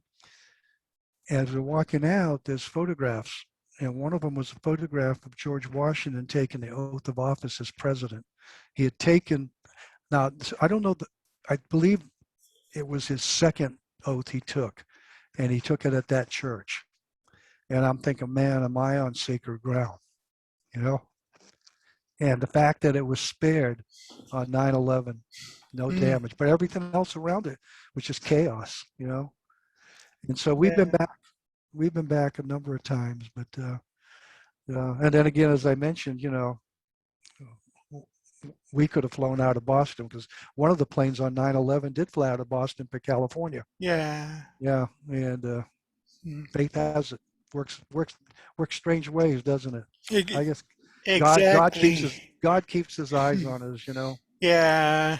Yeah. And well, it's a powerful quote that you had in the book. You said that as you were leaving, you happened to notice a portrait of Washington near the entrance, and you were surprised to discover that he would attend services there regularly. Yeah, he attended that church. There's the whole story on the wall along with the photograph. I'm sure people still go and see it when they're in New York. Trinity Church. Yeah, and George Washington is a perfect segue because in your book you had a conversation with Washington, Lincoln, Jefferson, and Teddy Roosevelt on Mount Rushmore, Yeah, or rather, what you would imagine that conversation to be like. correct. Yeah, I've never gone and seen Mount Rushmore. One of these days, I hope to go see it. I've seen a lot of different parts of our country, but I come across a photograph, and I was looking at it, and the country was kind of going a little upside down, and I was wondering, what if these four gentlemen could sit down together and just have a conversation? And that's how I came up with the name, just have a conversation.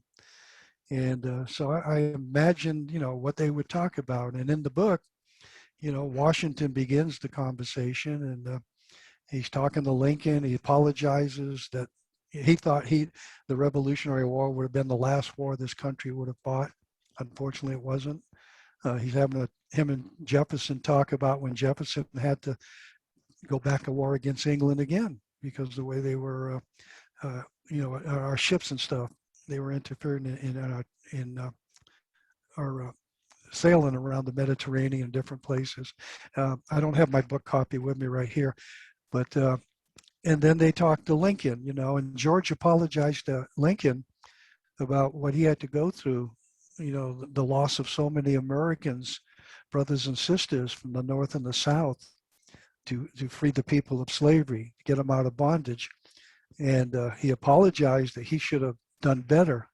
He himself was a slave owner, his family, but he had given up his slaves, his indentured slaves, because he realized, that's not what life was about. But his wife, I believe she was from the South, was a slaveholder. And so he was apologizing that he should have had the vision to address that before it even got to Lincoln. And that's kind of what's in the conversation. And then it kind of drifts off a little bit with Teddy Roosevelt, because he's trying to figure out, what am I doing here with you guys? The three of you have written so much history. But they told him, you belong here because, you're, and they start talking about how the national parks and things he did. But Roosevelt did not feel on par to Washington, Jefferson, and Lincoln, but he certainly was. Every president is. They all have their Yeah. moments of greatness. So it was just a conversation they had back and forth, how they seen things, how they see things, how things look to them today if they were here. Yeah, and interestingly enough, you had mentioned in your book that there was much debate as to who the fourth face should honor on Rushmore. Oh yeah, it was an Italian gentleman that designed Mount Rushmore, and he wanted Teddy Roosevelt from the very beginning. But the people and the government, they felt no, needs to be someone like Woodrow Wilson or someone like that. But the gentleman held his guns. He wasn't going to give in. He insisted on Roosevelt. He felt that what Roosevelt did, especially for the national park system in our country, and preserving parts of the wilderness of our country, our great country, he deserved to be there. So he won his argument, and that's how Roosevelt got there. But there was a lot of voices. I believe it was for Woodrow Wilson Yeah, to take his place. yeah, that's what you said.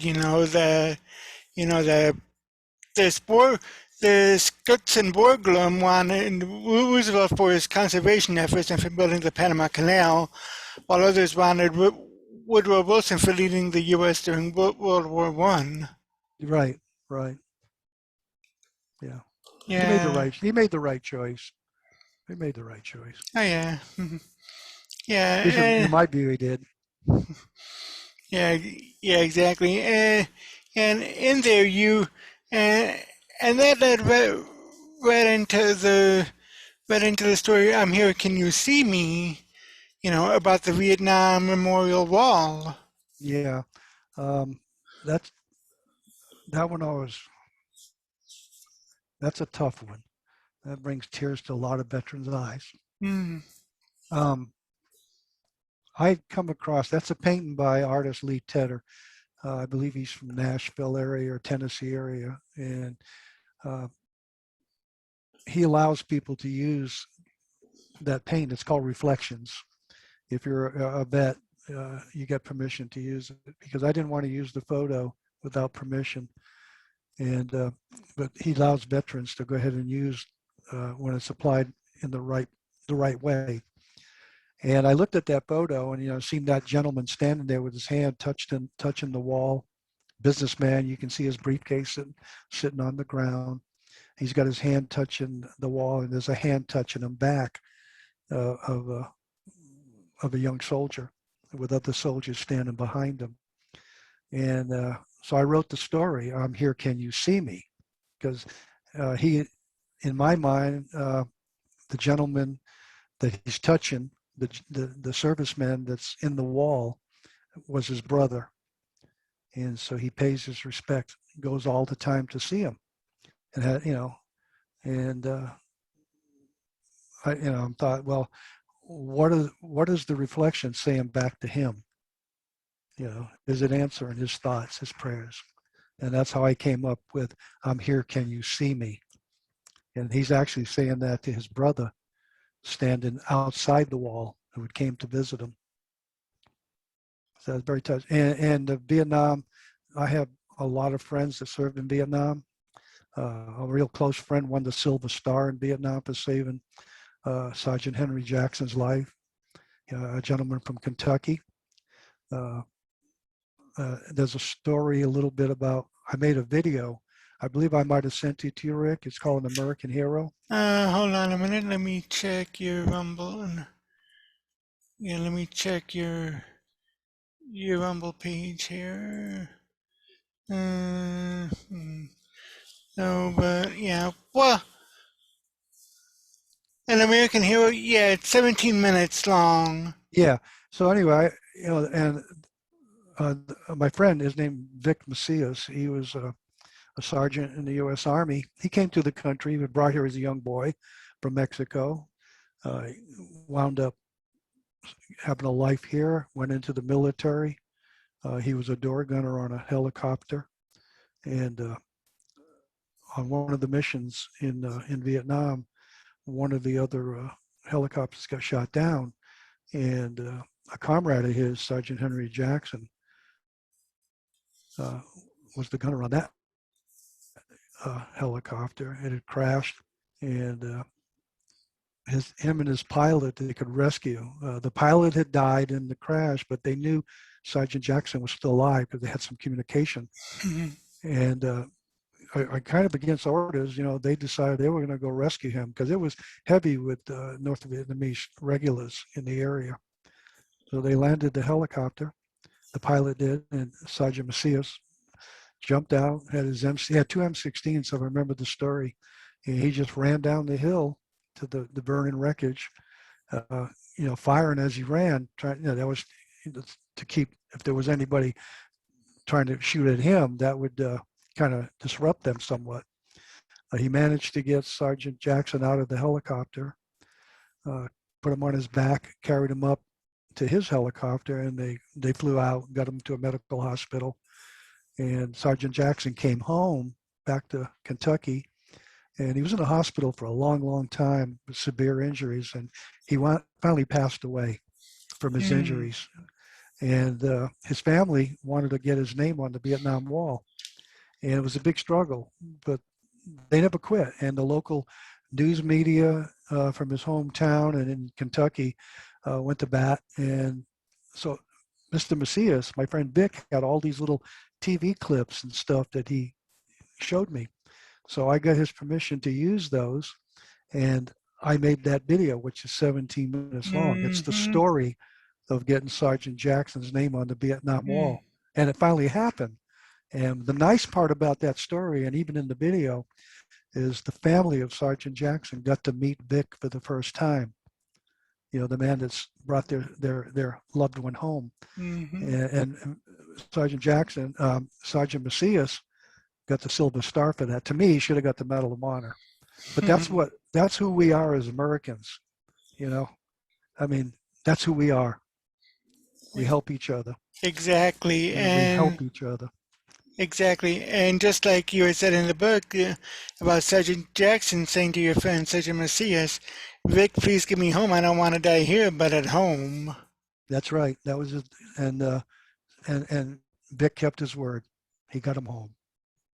I wish there could have been more that made it home, but but those stories are out there. People don't know it, Oh yeah. Yeah, they just see somebody walking around in a uniform, but they have no idea at all. Yeah,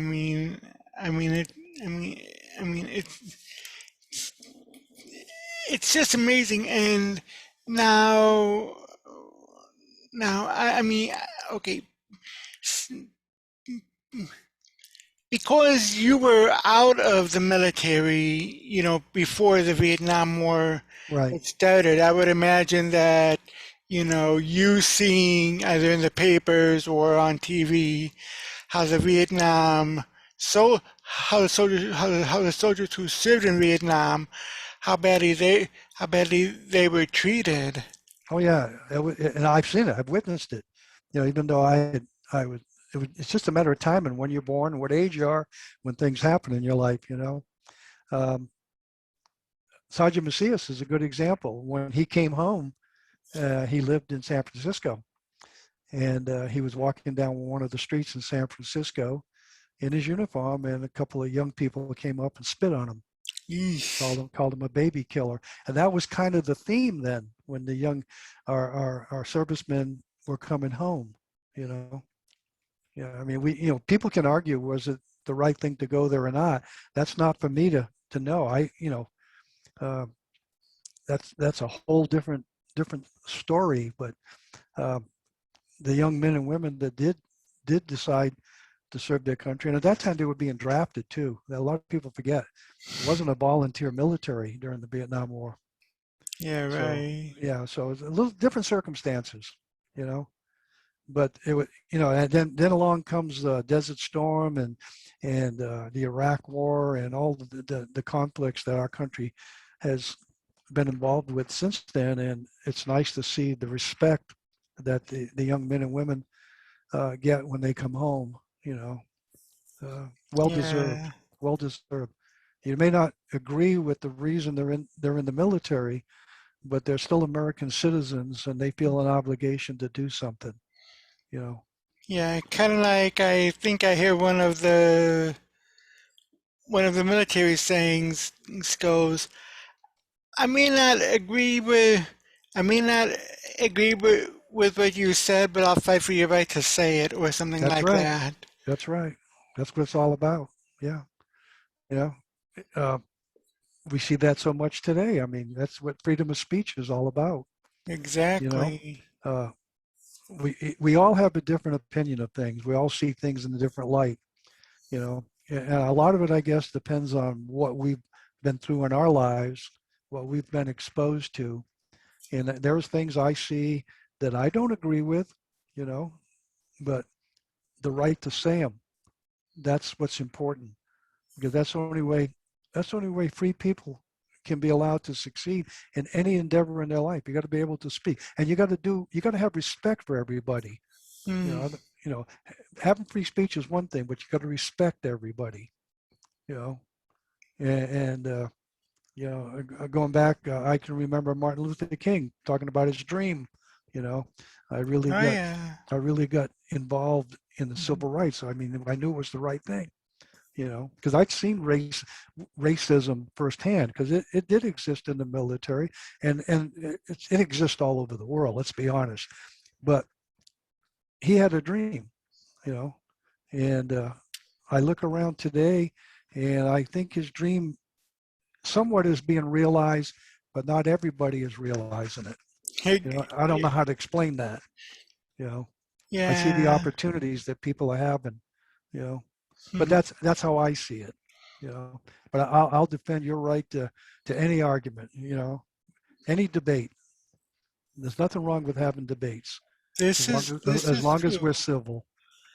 Exactly. And now you said that as you were writing this book, it occurred to you that you were forever part of the history of your nation because you were born just down the road from where it all began in 1775 and then lived through World War II, Korea, Vietnam, September Yeah, 11, and the many battles in the Middle East. Not to mention the fact, not not to mention what you were saying about the civil rights movement, assassinations of both John and Robert Kennedy, right. and of Dr. Martin Luther King Jr. Yep. Yeah. I do feel a connection. To add to that, I was born on January 20th. How can anyone ever forget that date? Every Exactly. January 20th, our president takes an oath of office. He raises his hand on my birthday. And what's ironic is my brother, his birthday is November 3rd.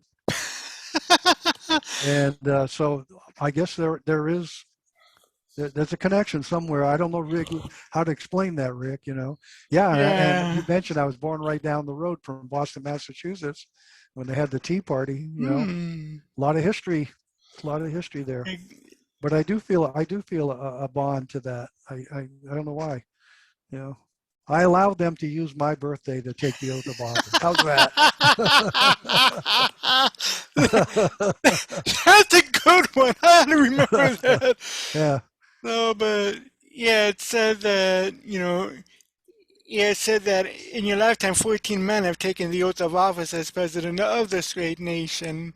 That's Well, right. 15 now, counting Biden, but, Yeah, right. you January know, 20th. I mean, one question that I've had, okay, of the 14 presidents, leaving out Biden, because we're we're still we're still in the beginnings of his term. But of the 14 presidents that you had lived through, who was your t- okay? Who was your best president? Well, that's an In easy. your opinion, that That's is. a that's an easy one for me. I guess he was from my home state, John F. Kennedy, for a lot of reasons. Uh, he was my commander in chief when I was in the military. Um, um, I purposely put in his inaugural address in my book. Yeah, It's at the end, the whole thing. yeah, I'm Everybody there remembers now. one. Everybody remembers one phrase from it. Ask not what your country can do for you. Ask what you can do for your country. Yeah. You got to read the whole thing. I think it takes up several pages in my book. I got that from the Library of Congress because it's the entire speech that he gave, and no president has made a speech that dynamic to me in my lifetime because Mm, it really, really expresses his hope for the world. And maybe it's somewhat prejudiced because he was from Massachusetts, you know. But yeah, he my number one, my number one. I yeah. don't think I'll ever change that opinion. Mm, There have been others I've admired in both parties, you know, but I have to go with JFK. yeah. And speaking of, you had mentioned that you remember, you know, that one of the saddest days for you was when you learned that he had been assassinated in Dallas, Texas, and you remember exactly where you were and what you were doing. That's right. Yeah, I was working for Westinghouse Marine just before I'd been out of the Navy a short time. I got out in December of 62 at Christmas time. I got extended a year because we had the Cuban Missile Crisis, but I wound up getting out anyway after that was resolved. That's another reason I admired Kennedy. He stood up to him, stood up to the Russians. But anyway, one of the first jobs I got when I got out of the military uh, was working for Westinghouse Marine in Sunnyvale, California, and he got assassinated in '63. And yeah, I remember. I was just got done having a cigarette outside, came back in the building, going back to my workstation when we got the word that he had been assassinated in Dallas. Mm, I can even picture the room yet that I was standing in. Never leaves you. And it was hard because he was my commander in chief. You know. yeah, Yeah. I right. mean, yeah, it was very hard. Mm, Yeah. yeah, kind of gets you right in the old It's an empty. heartstrings. It's an emptiness. You feel this emptiness. The whole country shared the same pain when that happened. Mm, But it's an emptiness. It's like losing a loved one in your family, especially when it's someone you admire. exactly. And especially like you said, he was your commander in chief, He was my commander in so chief. Yes. yeah, so losing him would be, just like losing a general or something. Yeah. Oh, and I forgot that he was also in the Navy. Yeah, He was a PT boat commander in the Navy yeah, I and a hero. remember that. And a Yeah. hero. He saved the lives of some of his crewmen when his boat was sunk Hmm. by Japanese warship. Yeah. And now now, okay, at the end of the book, I mean, I like how I think you compared America to a box of crayons. Yeah, my mother, God bless her, you know, she said we're all alike. You have to look at people. We're all alike. Don't worry about the color. You know, Mm-hmm. my family is a mixture of so many different nationalities. I mean, we have African American, we have Hispanic. I got a Bolivian daughter-in-law. I got a Mexican daughter-in-law. it's just a mixture. You know, I'm Portuguese and French. My wife's Slavic and Portuguese and French, and Mm. we got some German blood. I mean, we're real Americans, by the way, because we're mongrels. We're a mixture of Oh everything. yeah. That's who we really are. Mhm. And my mom didn't have a prejudice bone in her body, you know, and that's the way she raised my brother and I.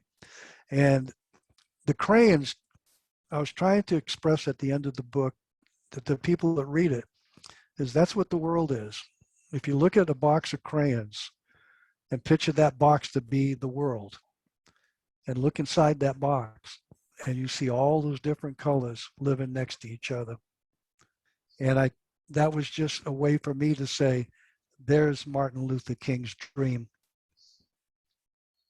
Mm. That's how so that was a way for me to get that point across to people. Hopefully they would understand it. Exactly. Yeah.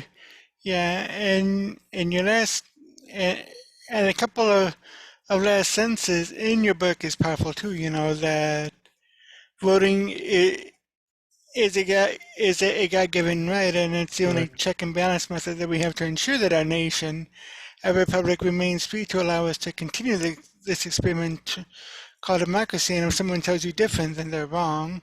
You know, whether we're born or whether we take the oath, you know, we are an American, Correct. and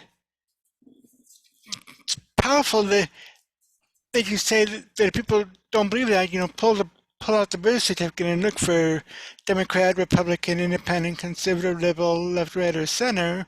They're not there and never will be. That's right. You don't find any of that in your birth certificate. What you find is you're a citizen, you're a human being, and you're a citizen, you know, or if you've been naturalized and came here and became a citizen and have the luxury to vote, it makes no difference because you're not a Republican, you're not a Democrat, like I wrote, you're not an independent. You're an Mm-hmm. American citizen. And I have voted for Republicans and Democrats over the years. It's just a matter of, you do your homework. What's the term they use? Do your due diligence. Yeah. Find the people that have your moral compass. And if you feel strong in your heart that that's the individual you want to vote for, and Mm. that could be anywhere from a city councilman all the way up to the president, that's who you vote for. Yeah, but I've had people tell me that, oh, I voted Democrat because that's the way I was raised. And I said, what do you mean the way you were raised?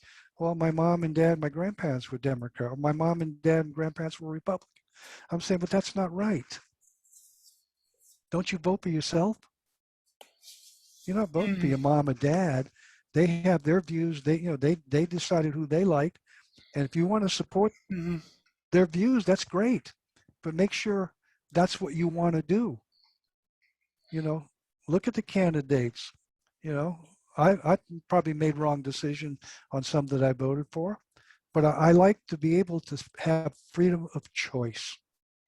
That's what it's all about, freedom of choice. And Exactly. so that's why I said, pull out your birth certificate. If you can find what party you belong to, let me know because I ain't found it on mine yet. You know, Yeah. And what you were saying about about the parents being of one party or another, you know, does that right? mean that you have to follow? The answer is no, you do not. No, you do not. And to vote for those that meet your needs and values and your moral compass. That's right. You know, the book. I mean, like I said, the book is very, very, very powerful. Well, thank you. You know, I really hadn't intended in writing a book. I was just kind of reflecting on my life, keep little notes and write little things in a journal. And I've always had a love of patriotic symbols, I guess, if you will. I guess if I'm guilty of anything, it's loving my country, you know. Exactly. And so I'd write little stories, and one of my sons said, Dad, you ought to write a book. And I said, well, maybe, didn't give it much thought. So I decided, well, I'll give it a shot. And I looked around and, of course, not being a celebrity, not being a well-known person that you see on the media, in the media all the time, and they can write a book today and tomorrow they're a bestseller because of their notoriety. Mm-hmm. And I've had to battle that. I'm being very honest. I do my own marketing. I was able to find a publisher, Christian Faith Publishing, that liked the manuscript that I sent them. But unfortunately, they're what they call a vanity Yeah. publisher. You have to pay them to publish your book if you're an unknown. And I looked around at others and I was about ready to give up, but I kept going back to Christian Faith because they are a good company and it didn't cost a lot. I retain 100% rights to the book. Uh, they don't get any money until I get my money back. And gradually I'm getting close to my investment back. I haven't sold a lot of books. I've probably sold maybe 1,000 books Hmm. around the country. Um, I hope it does better because I think it's a good book for people to read. And when I get good reviews, it encourages me. And it Mm-hmm. just makes me get up in the morning, get on my desktop, and find ways to market the book. And that's how I came across you, Rick. I'll be honest. I was reading some of your stuff, and I said, I'm going to contact Rick, see if, and you Oh yeah. contacted me back. And I appreciate that so much. I appreciate the opportunity you're giving me right now, you know, that people get this book because it's a history lesson. It's a U.S. history lesson. And, Exactly. um, you know, uh, the Epoch Times, which is a major news service, um, did a book review on it. They came across the book, and I'm so proud of that review. And I think I might have sent you a copy of it. Yeah, You you know, did, and it's also in one of the videos that I see yeah, on your yeah, page. Yeah, let right, me go ahead and play that yeah. now for so people can take a read of it.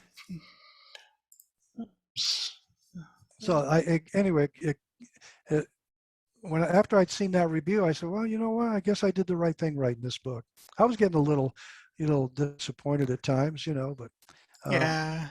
the nice thing is I gave a signed edition to every grandchild. I have 12 grandchildren and 3 great grandchildren, Hmm. and they all have a signed edition from their grandfather because Yeah. that's who they are. It's part of them, Hmm. you know. And if no one Yeah. else ever reads it the rest of my life, I'm happy. Hmm. Yeah. And I mean, I I have to say that this clip here is powerful, and especially the description. There was a time we could dream, hope, and love of our country and not live in fear of what tomorrow could be. A time of freedom and reaching for the stars. A time to pass on to others a future. Child of the greatest generation will one day be a history book for some. Yeah, and I produce this video. I make my own videos. Yeah.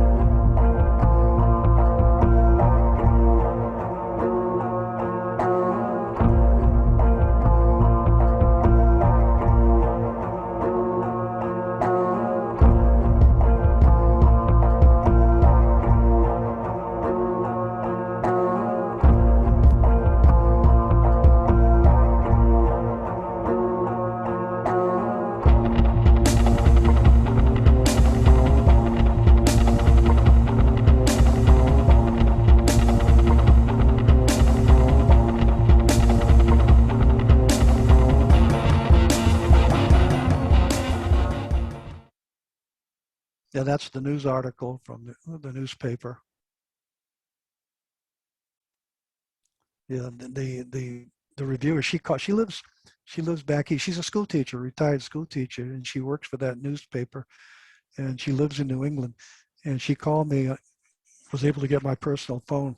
Well, I got a message, and she asked for my personal phone number, so I gave it to her because I don't give it to everyone. And we had a long talk, and she had read the book, and she said that one of the chief editors of the newspaper had got the book for her father, who was in in his 90s, and she read it and liked it, so she wanted a review done on it. And Linda contacted, and we had a terrific conversation. And then she sent me that article, and I couldn't believe what she wrote. It was filled my heart. It was, I guess as an author, that's what you look for, you know. Yeah, and I understand in looking at your book on Amazon that even Brian Kilmeade from Fox News Yeah. given a When I review on it. Well, he would never talk. When I wrote the book, I was trying to get somebody that had written books, patriot. And Brian backing up. Brian writes very good patriotic books. I just finished reading his George Washington's Secret Six. Uh, I have another one that he just finished that's on the market. But anyway, I'm thinking, I wonder if anybody would read the manuscript, and I didn't know who to send it to. So I sent an email just hoping maybe he'd see it, and he did. And he asked me if I could send him a copy. So he gave me his personal address, his home address. He lives in New York, and I said sure. So I sent it by overnight. It was just a draft yet, a manuscript. Hadn't gone through all the edits and stuff. And he had it for a while, and then I got an email from him. He said, Rich, it's a great read. He says, I just don't know where to go right now with it. But that encouraged me because he said it was a great read, you know? Yeah, Yeah. And then yeah, John Rich, the country music star, I had sent him a Twitter and I mentioned my book and what I was writing. And he answered me back, said, that's great, because I was looking for people that understood what patriotism's all about, you know? And so so you see those little quotes in when you go to Amazon. yeah, Yeah. yeah. I mean, And I I've had a mean, couple of international authors do a review of the book too. hmm, One of them did. Her name is Bridget Johnson. She writes a lot of novels. LB Bridget Johnson. You can probably look her up, and she's won international acclaim on a couple of her novels that she's written. And she did a real nice book review on. It's on Amazon. yeah. And so, so where are you on social media so people can Well, contact you? I'm on Twitter. Okay, it's at Rich Rocha 7. That's my Twitter. Um, I am on. Recently, I just joined. How do you Clout Hub? Oh yeah. I'm on Clout Hub, uh, and I'm also now on MeWe. Now, on MeWe, they have a bunch of book groups. So I joined God, it must be about 30 groups they have on there, and I try to market my book through those book groups. Um, I'm on Facebook. I have my own Facebook page. Hmm. Um, I have my own website, which is I think I gave you it's uh, Yeah. it's Child of greatest.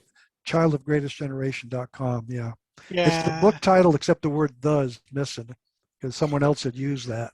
Yeah. You know, but my website has a lot of information about me in the book. Yeah. I see Yeah, that that's my here. website right there. In fact, there's the list of the stories. You know, Mm-hmm. um, I believe I even have.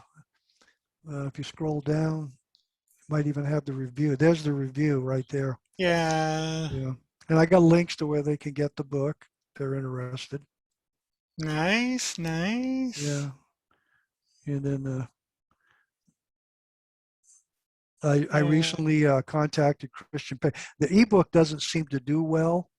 I thought there would be more interest in ebooks, but so I asked. It was $9.99, so I had them lower it to $4.99. Now through the flag, can you back up a minute, Rick? Through the Okay. flag, that's about the Tuskegee Airmen. I'm going to ask you to go to photos in a minute on the top. Okay. I have a personal friend that was a Tuskegee Airman. That it's got family photos. You see the link at the very top. Yeah. Photos. If you go there, if Okay. it'll open, it's a photo gallery. Yeah. That's my ship when I was on the Forrestal. Mm-hmm. That young man with the black hair. I had black hair. I kind of forgot I did. now, what does DK3 stand for? I was a dispersing clerk. I was payroll. Oh, I wow. worked at my job. my regular job was payroll, but you also have your military job. On the Yeah. ship, I used to man one of the uh, what they call it, when if the ship got hit with something, it was damage control. Oh yeah. Yeah. If you go over the next picture, I think is me and two of my mates, and it was taken in Cannes, France. That's me Oh. on the left there, and two guys that I hung around with. This was Okay. taken on the French Riviera, believe it or not. I'm 19 years old in that picture. Wow, a long time ago. That's a rendering of my stepdad's B-17. That's the actual plane there. My Oh stepdad wow. was a tail gunner. He flew about 12 missions over Germany. Oh He survived a wow. couple of crashes, but he survived. That's my mom. Hmm. That's the wind beneath my wings. Yes, it is. Yeah. Laura Isabel Rogers. That's my stepdad's plane. Okay. That's my mother's sister, my Aunt Oh Mildred. wow. Yeah, and that's my uncle, her husband. He was a Hmm. Navy Seabee, worked building air bases in the Pacific. Now I'm up in the back row, second from the left. That was Yeah, I my see my that. department. Yeah, Yeah. that's my father-in-law sitting on the Jeep in the back, Oh the truck. wow. Yeah, my wife. That's my uncle and his cousin, Oh. and the gentleman in the middle. That is their Mr. Uh, Johnson, uh, Jefferson. Jefferson. I mean Yeah. Johnson. Yes, that's my uncle. Yeah. Yeah, Jefferson was Tuskegee Airman, and he Oh he wow. asked to meet me. He was in California doing a speaking tour, and a gentleman that he had met at the speaking tour knew me, and mentioned my dad was on B-17s and was a Hmm. tail gunner. And Jefferson, Colonel Jefferson, Lieutenant Colonel Jefferson, some of the missions he had was to protect B-17s. Oh And wow. so he asked if he could meet me, and they came over to. I was at work. This was not. This was after I left United Technology, Pratt Whitney. I was working for a labor union Hmm. doing some consultant work, and I happened to be there. That's my stepdad Yeah. right there. And my father-in-law is the next one. My wife's dad, Okay. U.S. Army. He fought in South Africa and up into. That's my Mm-hmm. dad. That's my dad right there. Okay. That's my dad, Manuel. Hmm. Yeah, and he was an Army Scout. That's Yeah. my grandson, Mark. He's in his 12th year now in the Air Force. Oh wow. That's my grandson, Prince. Yeah. Next one's my best friend, Tony, a Marine. I was telling you about the guy who went to Marine. That's his son, who's my godson. Mm-hmm. That's Michael. Hmm. And of course, the pledge. Yeah, the fudge. Yeah, one nation under Yeah. God. That's my granddaughter's husband, George. Hmm. That's me again. Oh wow. Yeah. Now this is my cousin Carol, uh, son-in-law. His name's Mike Cassidy. Yeah. Yeah, hold that for a second. I would like to share a I'm story. trying. Yeah, Yeah. Hold on a minute. Let me. he was in Desert Storm as a Marine, and he's a sergeant in the police force in New Bedford, Massachusetts. And he came down with COVID. He's in the hospital Hmm. today on a ventilator. He's only 51 years old. Oh wow. Excellent health. He's a martial artist, but uh, they're worried about him right now. So they got him on. They're having a big fundraiser next month. So Hmm. I sent 4 autographed books they're going to use at an auction for him. Oh Hopefully they'll raise some money. nice. But he's a sergeant in the police department today. Yeah, great young Hmm. man, you know. But he got COVID while on duty somehow. Oh wow. Yeah. So I don't know who's after that. Yeah. That's my sister's son-in-law. My sister lives in Florida, Dale, and that's her Okay. son-in-law, Chad. He's still in the Marine Corps. Hmm. Still in the Marine Corps. Great guy. Yeah. That's my brother, Ron. That was when he was in the Air Force in the 50s. There's my granddaughter. Her Ah. name is Savannah. We call her Finn. She's Hmm. adopted. She was adopted by my Hmm. son. There. Now these are the pictures I wrote. Yeah. That's when I wrote "I'm Here, Can You See Me," Yeah. and that was the painting Reflections by Lee Tedder. and that's American American Patriot. That's Patriot, one of yeah. the first stories in the book. That's the Ah, picture from Woman yeah. Warrior. When I seen that picture, I knew I had to use it with something, and that's when I wrote Woman Warrior. Hmm. Very powerful photograph. Indeed. And this was from the From the shadows. That's shadows, one of the yeah. stories near the end of the book. Yeah. That one I like. That's more of a poem, just an old piece of cloth. That one, America, Where Are You? This is Mm-hmm. when the homeless, dawn's early light. This is what I said, a Yeah. soldier standing looking in the sky, and this is what he would see. Hmm. And there's Mount Rushmore when I Yeah. wrote the conversation. Yeah, the Yeah, conversation. yeah. The And unknown. Yeah, the Yeah, unknown. Tomb of the those unknown. three those three you see the wreath, those three tombs in Yeah. front of them. That's Second World War, Vietnam. Uh, let's see, oh, Second World War, Korea, and Vietnam. Those are the Hmm. three that are arrested in front of him. Oh, wow. Yeah, Hmm. the light in the harbor. Uh, People that come here looking for love and freedom. Yeah, the That storm. was the storm. Yeah, that kind of applies today. Purple Hmm. Heart I wrote because my dad. I found his Purple Heart when I was a Uh, kid. That's my big story, the eagle. When I came across, and it's a fictional mhm. story where I came across an eagle sitting on a tombstone Yeah, in Arlington. yeah. And speaking of, I remember you. Yeah, and along those lines, I also remembered you, you having like a dream or something. Yeah, the story is I seen the photograph. There's a number of photographs of eagles sitting on tombstones. The quite famous one was taken by Mm-hmm. photographer Frank Glick, but that photo is not available for use. Uh, this one, when I seen it, reminded me, and so I said, I wonder if that eagle had a story to tell. More, almost like when Washington and Jefferson come alive, right? And I said, because this eagle's been around since the beginning of our founding, Mm-hmm. or the symbol. And so yeah, I wrote the story, and it starts off. I went out to get the paper. It was cold and damp, foggy, and I turn around to go back in the house with the newspaper, but the house is gone. And I realize I'm standing in Arlington National Cemetery, and I start walking down this path, and I can see all these crosses and tombstones, and I'm start reading the names of people that gave their life for this country. Mm-hmm.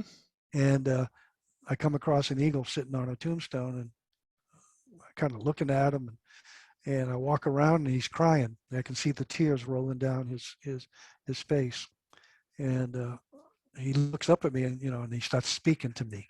Said he'd been waiting to Mm-hmm. talk to me, and so we have a little conversation, him and I. So that Mm. was that's one that's my favorite story that I wrote. Yeah. Yeah. The one thing that I like is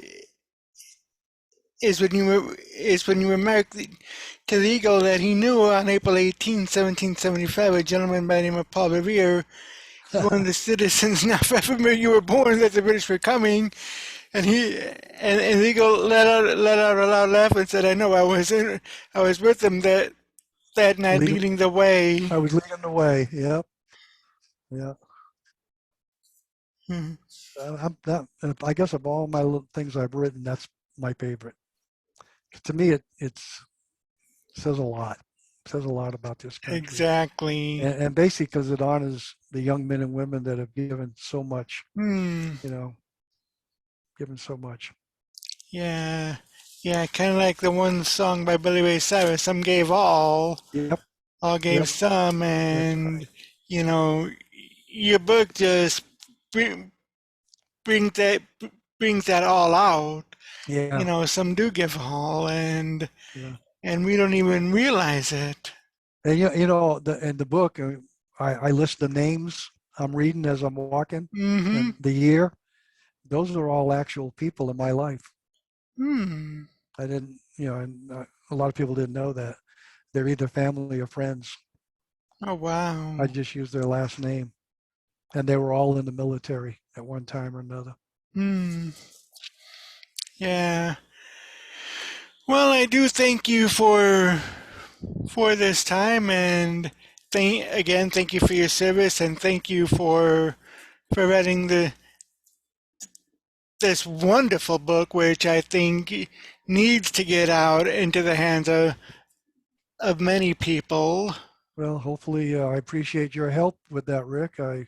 Be honest, um, I'm I'm thrilled that you took the time to want to speak to me about it and that you've enjoyed it.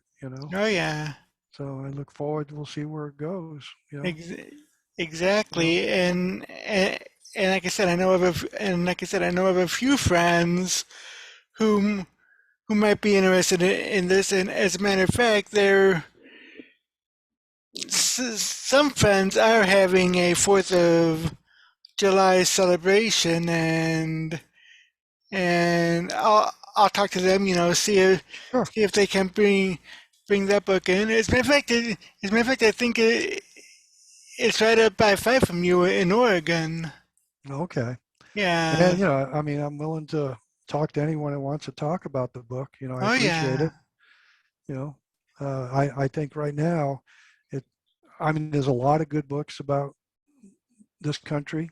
You know, uh, we're probably the only country in the world that can talk about our bruises and our warts on our nose, but Exactly. we're still a good country. There's opportunity out there. You know, uh, I found my dream, and there's a lot of young people. I hope they Yep. can chase and find theirs. And so I want to share my story and stories with as many people that are interested. Yeah. So It's I all do about finding that appreciate your. American dream. That's right. Yeah, a lot of people think it's dead, but it's not. It's not. No. Yep. Yep. But You just got to be persistent. exactly. The book is called "Child of the Greatest Generation" by Richard C. Rocha. Rich, I do thank you for coming on and telling me and the audience about the book, and I wish you continued success with the book. Thank you so much, Rick. I wish you good health, and I look forward to maybe having another conversation with you soon.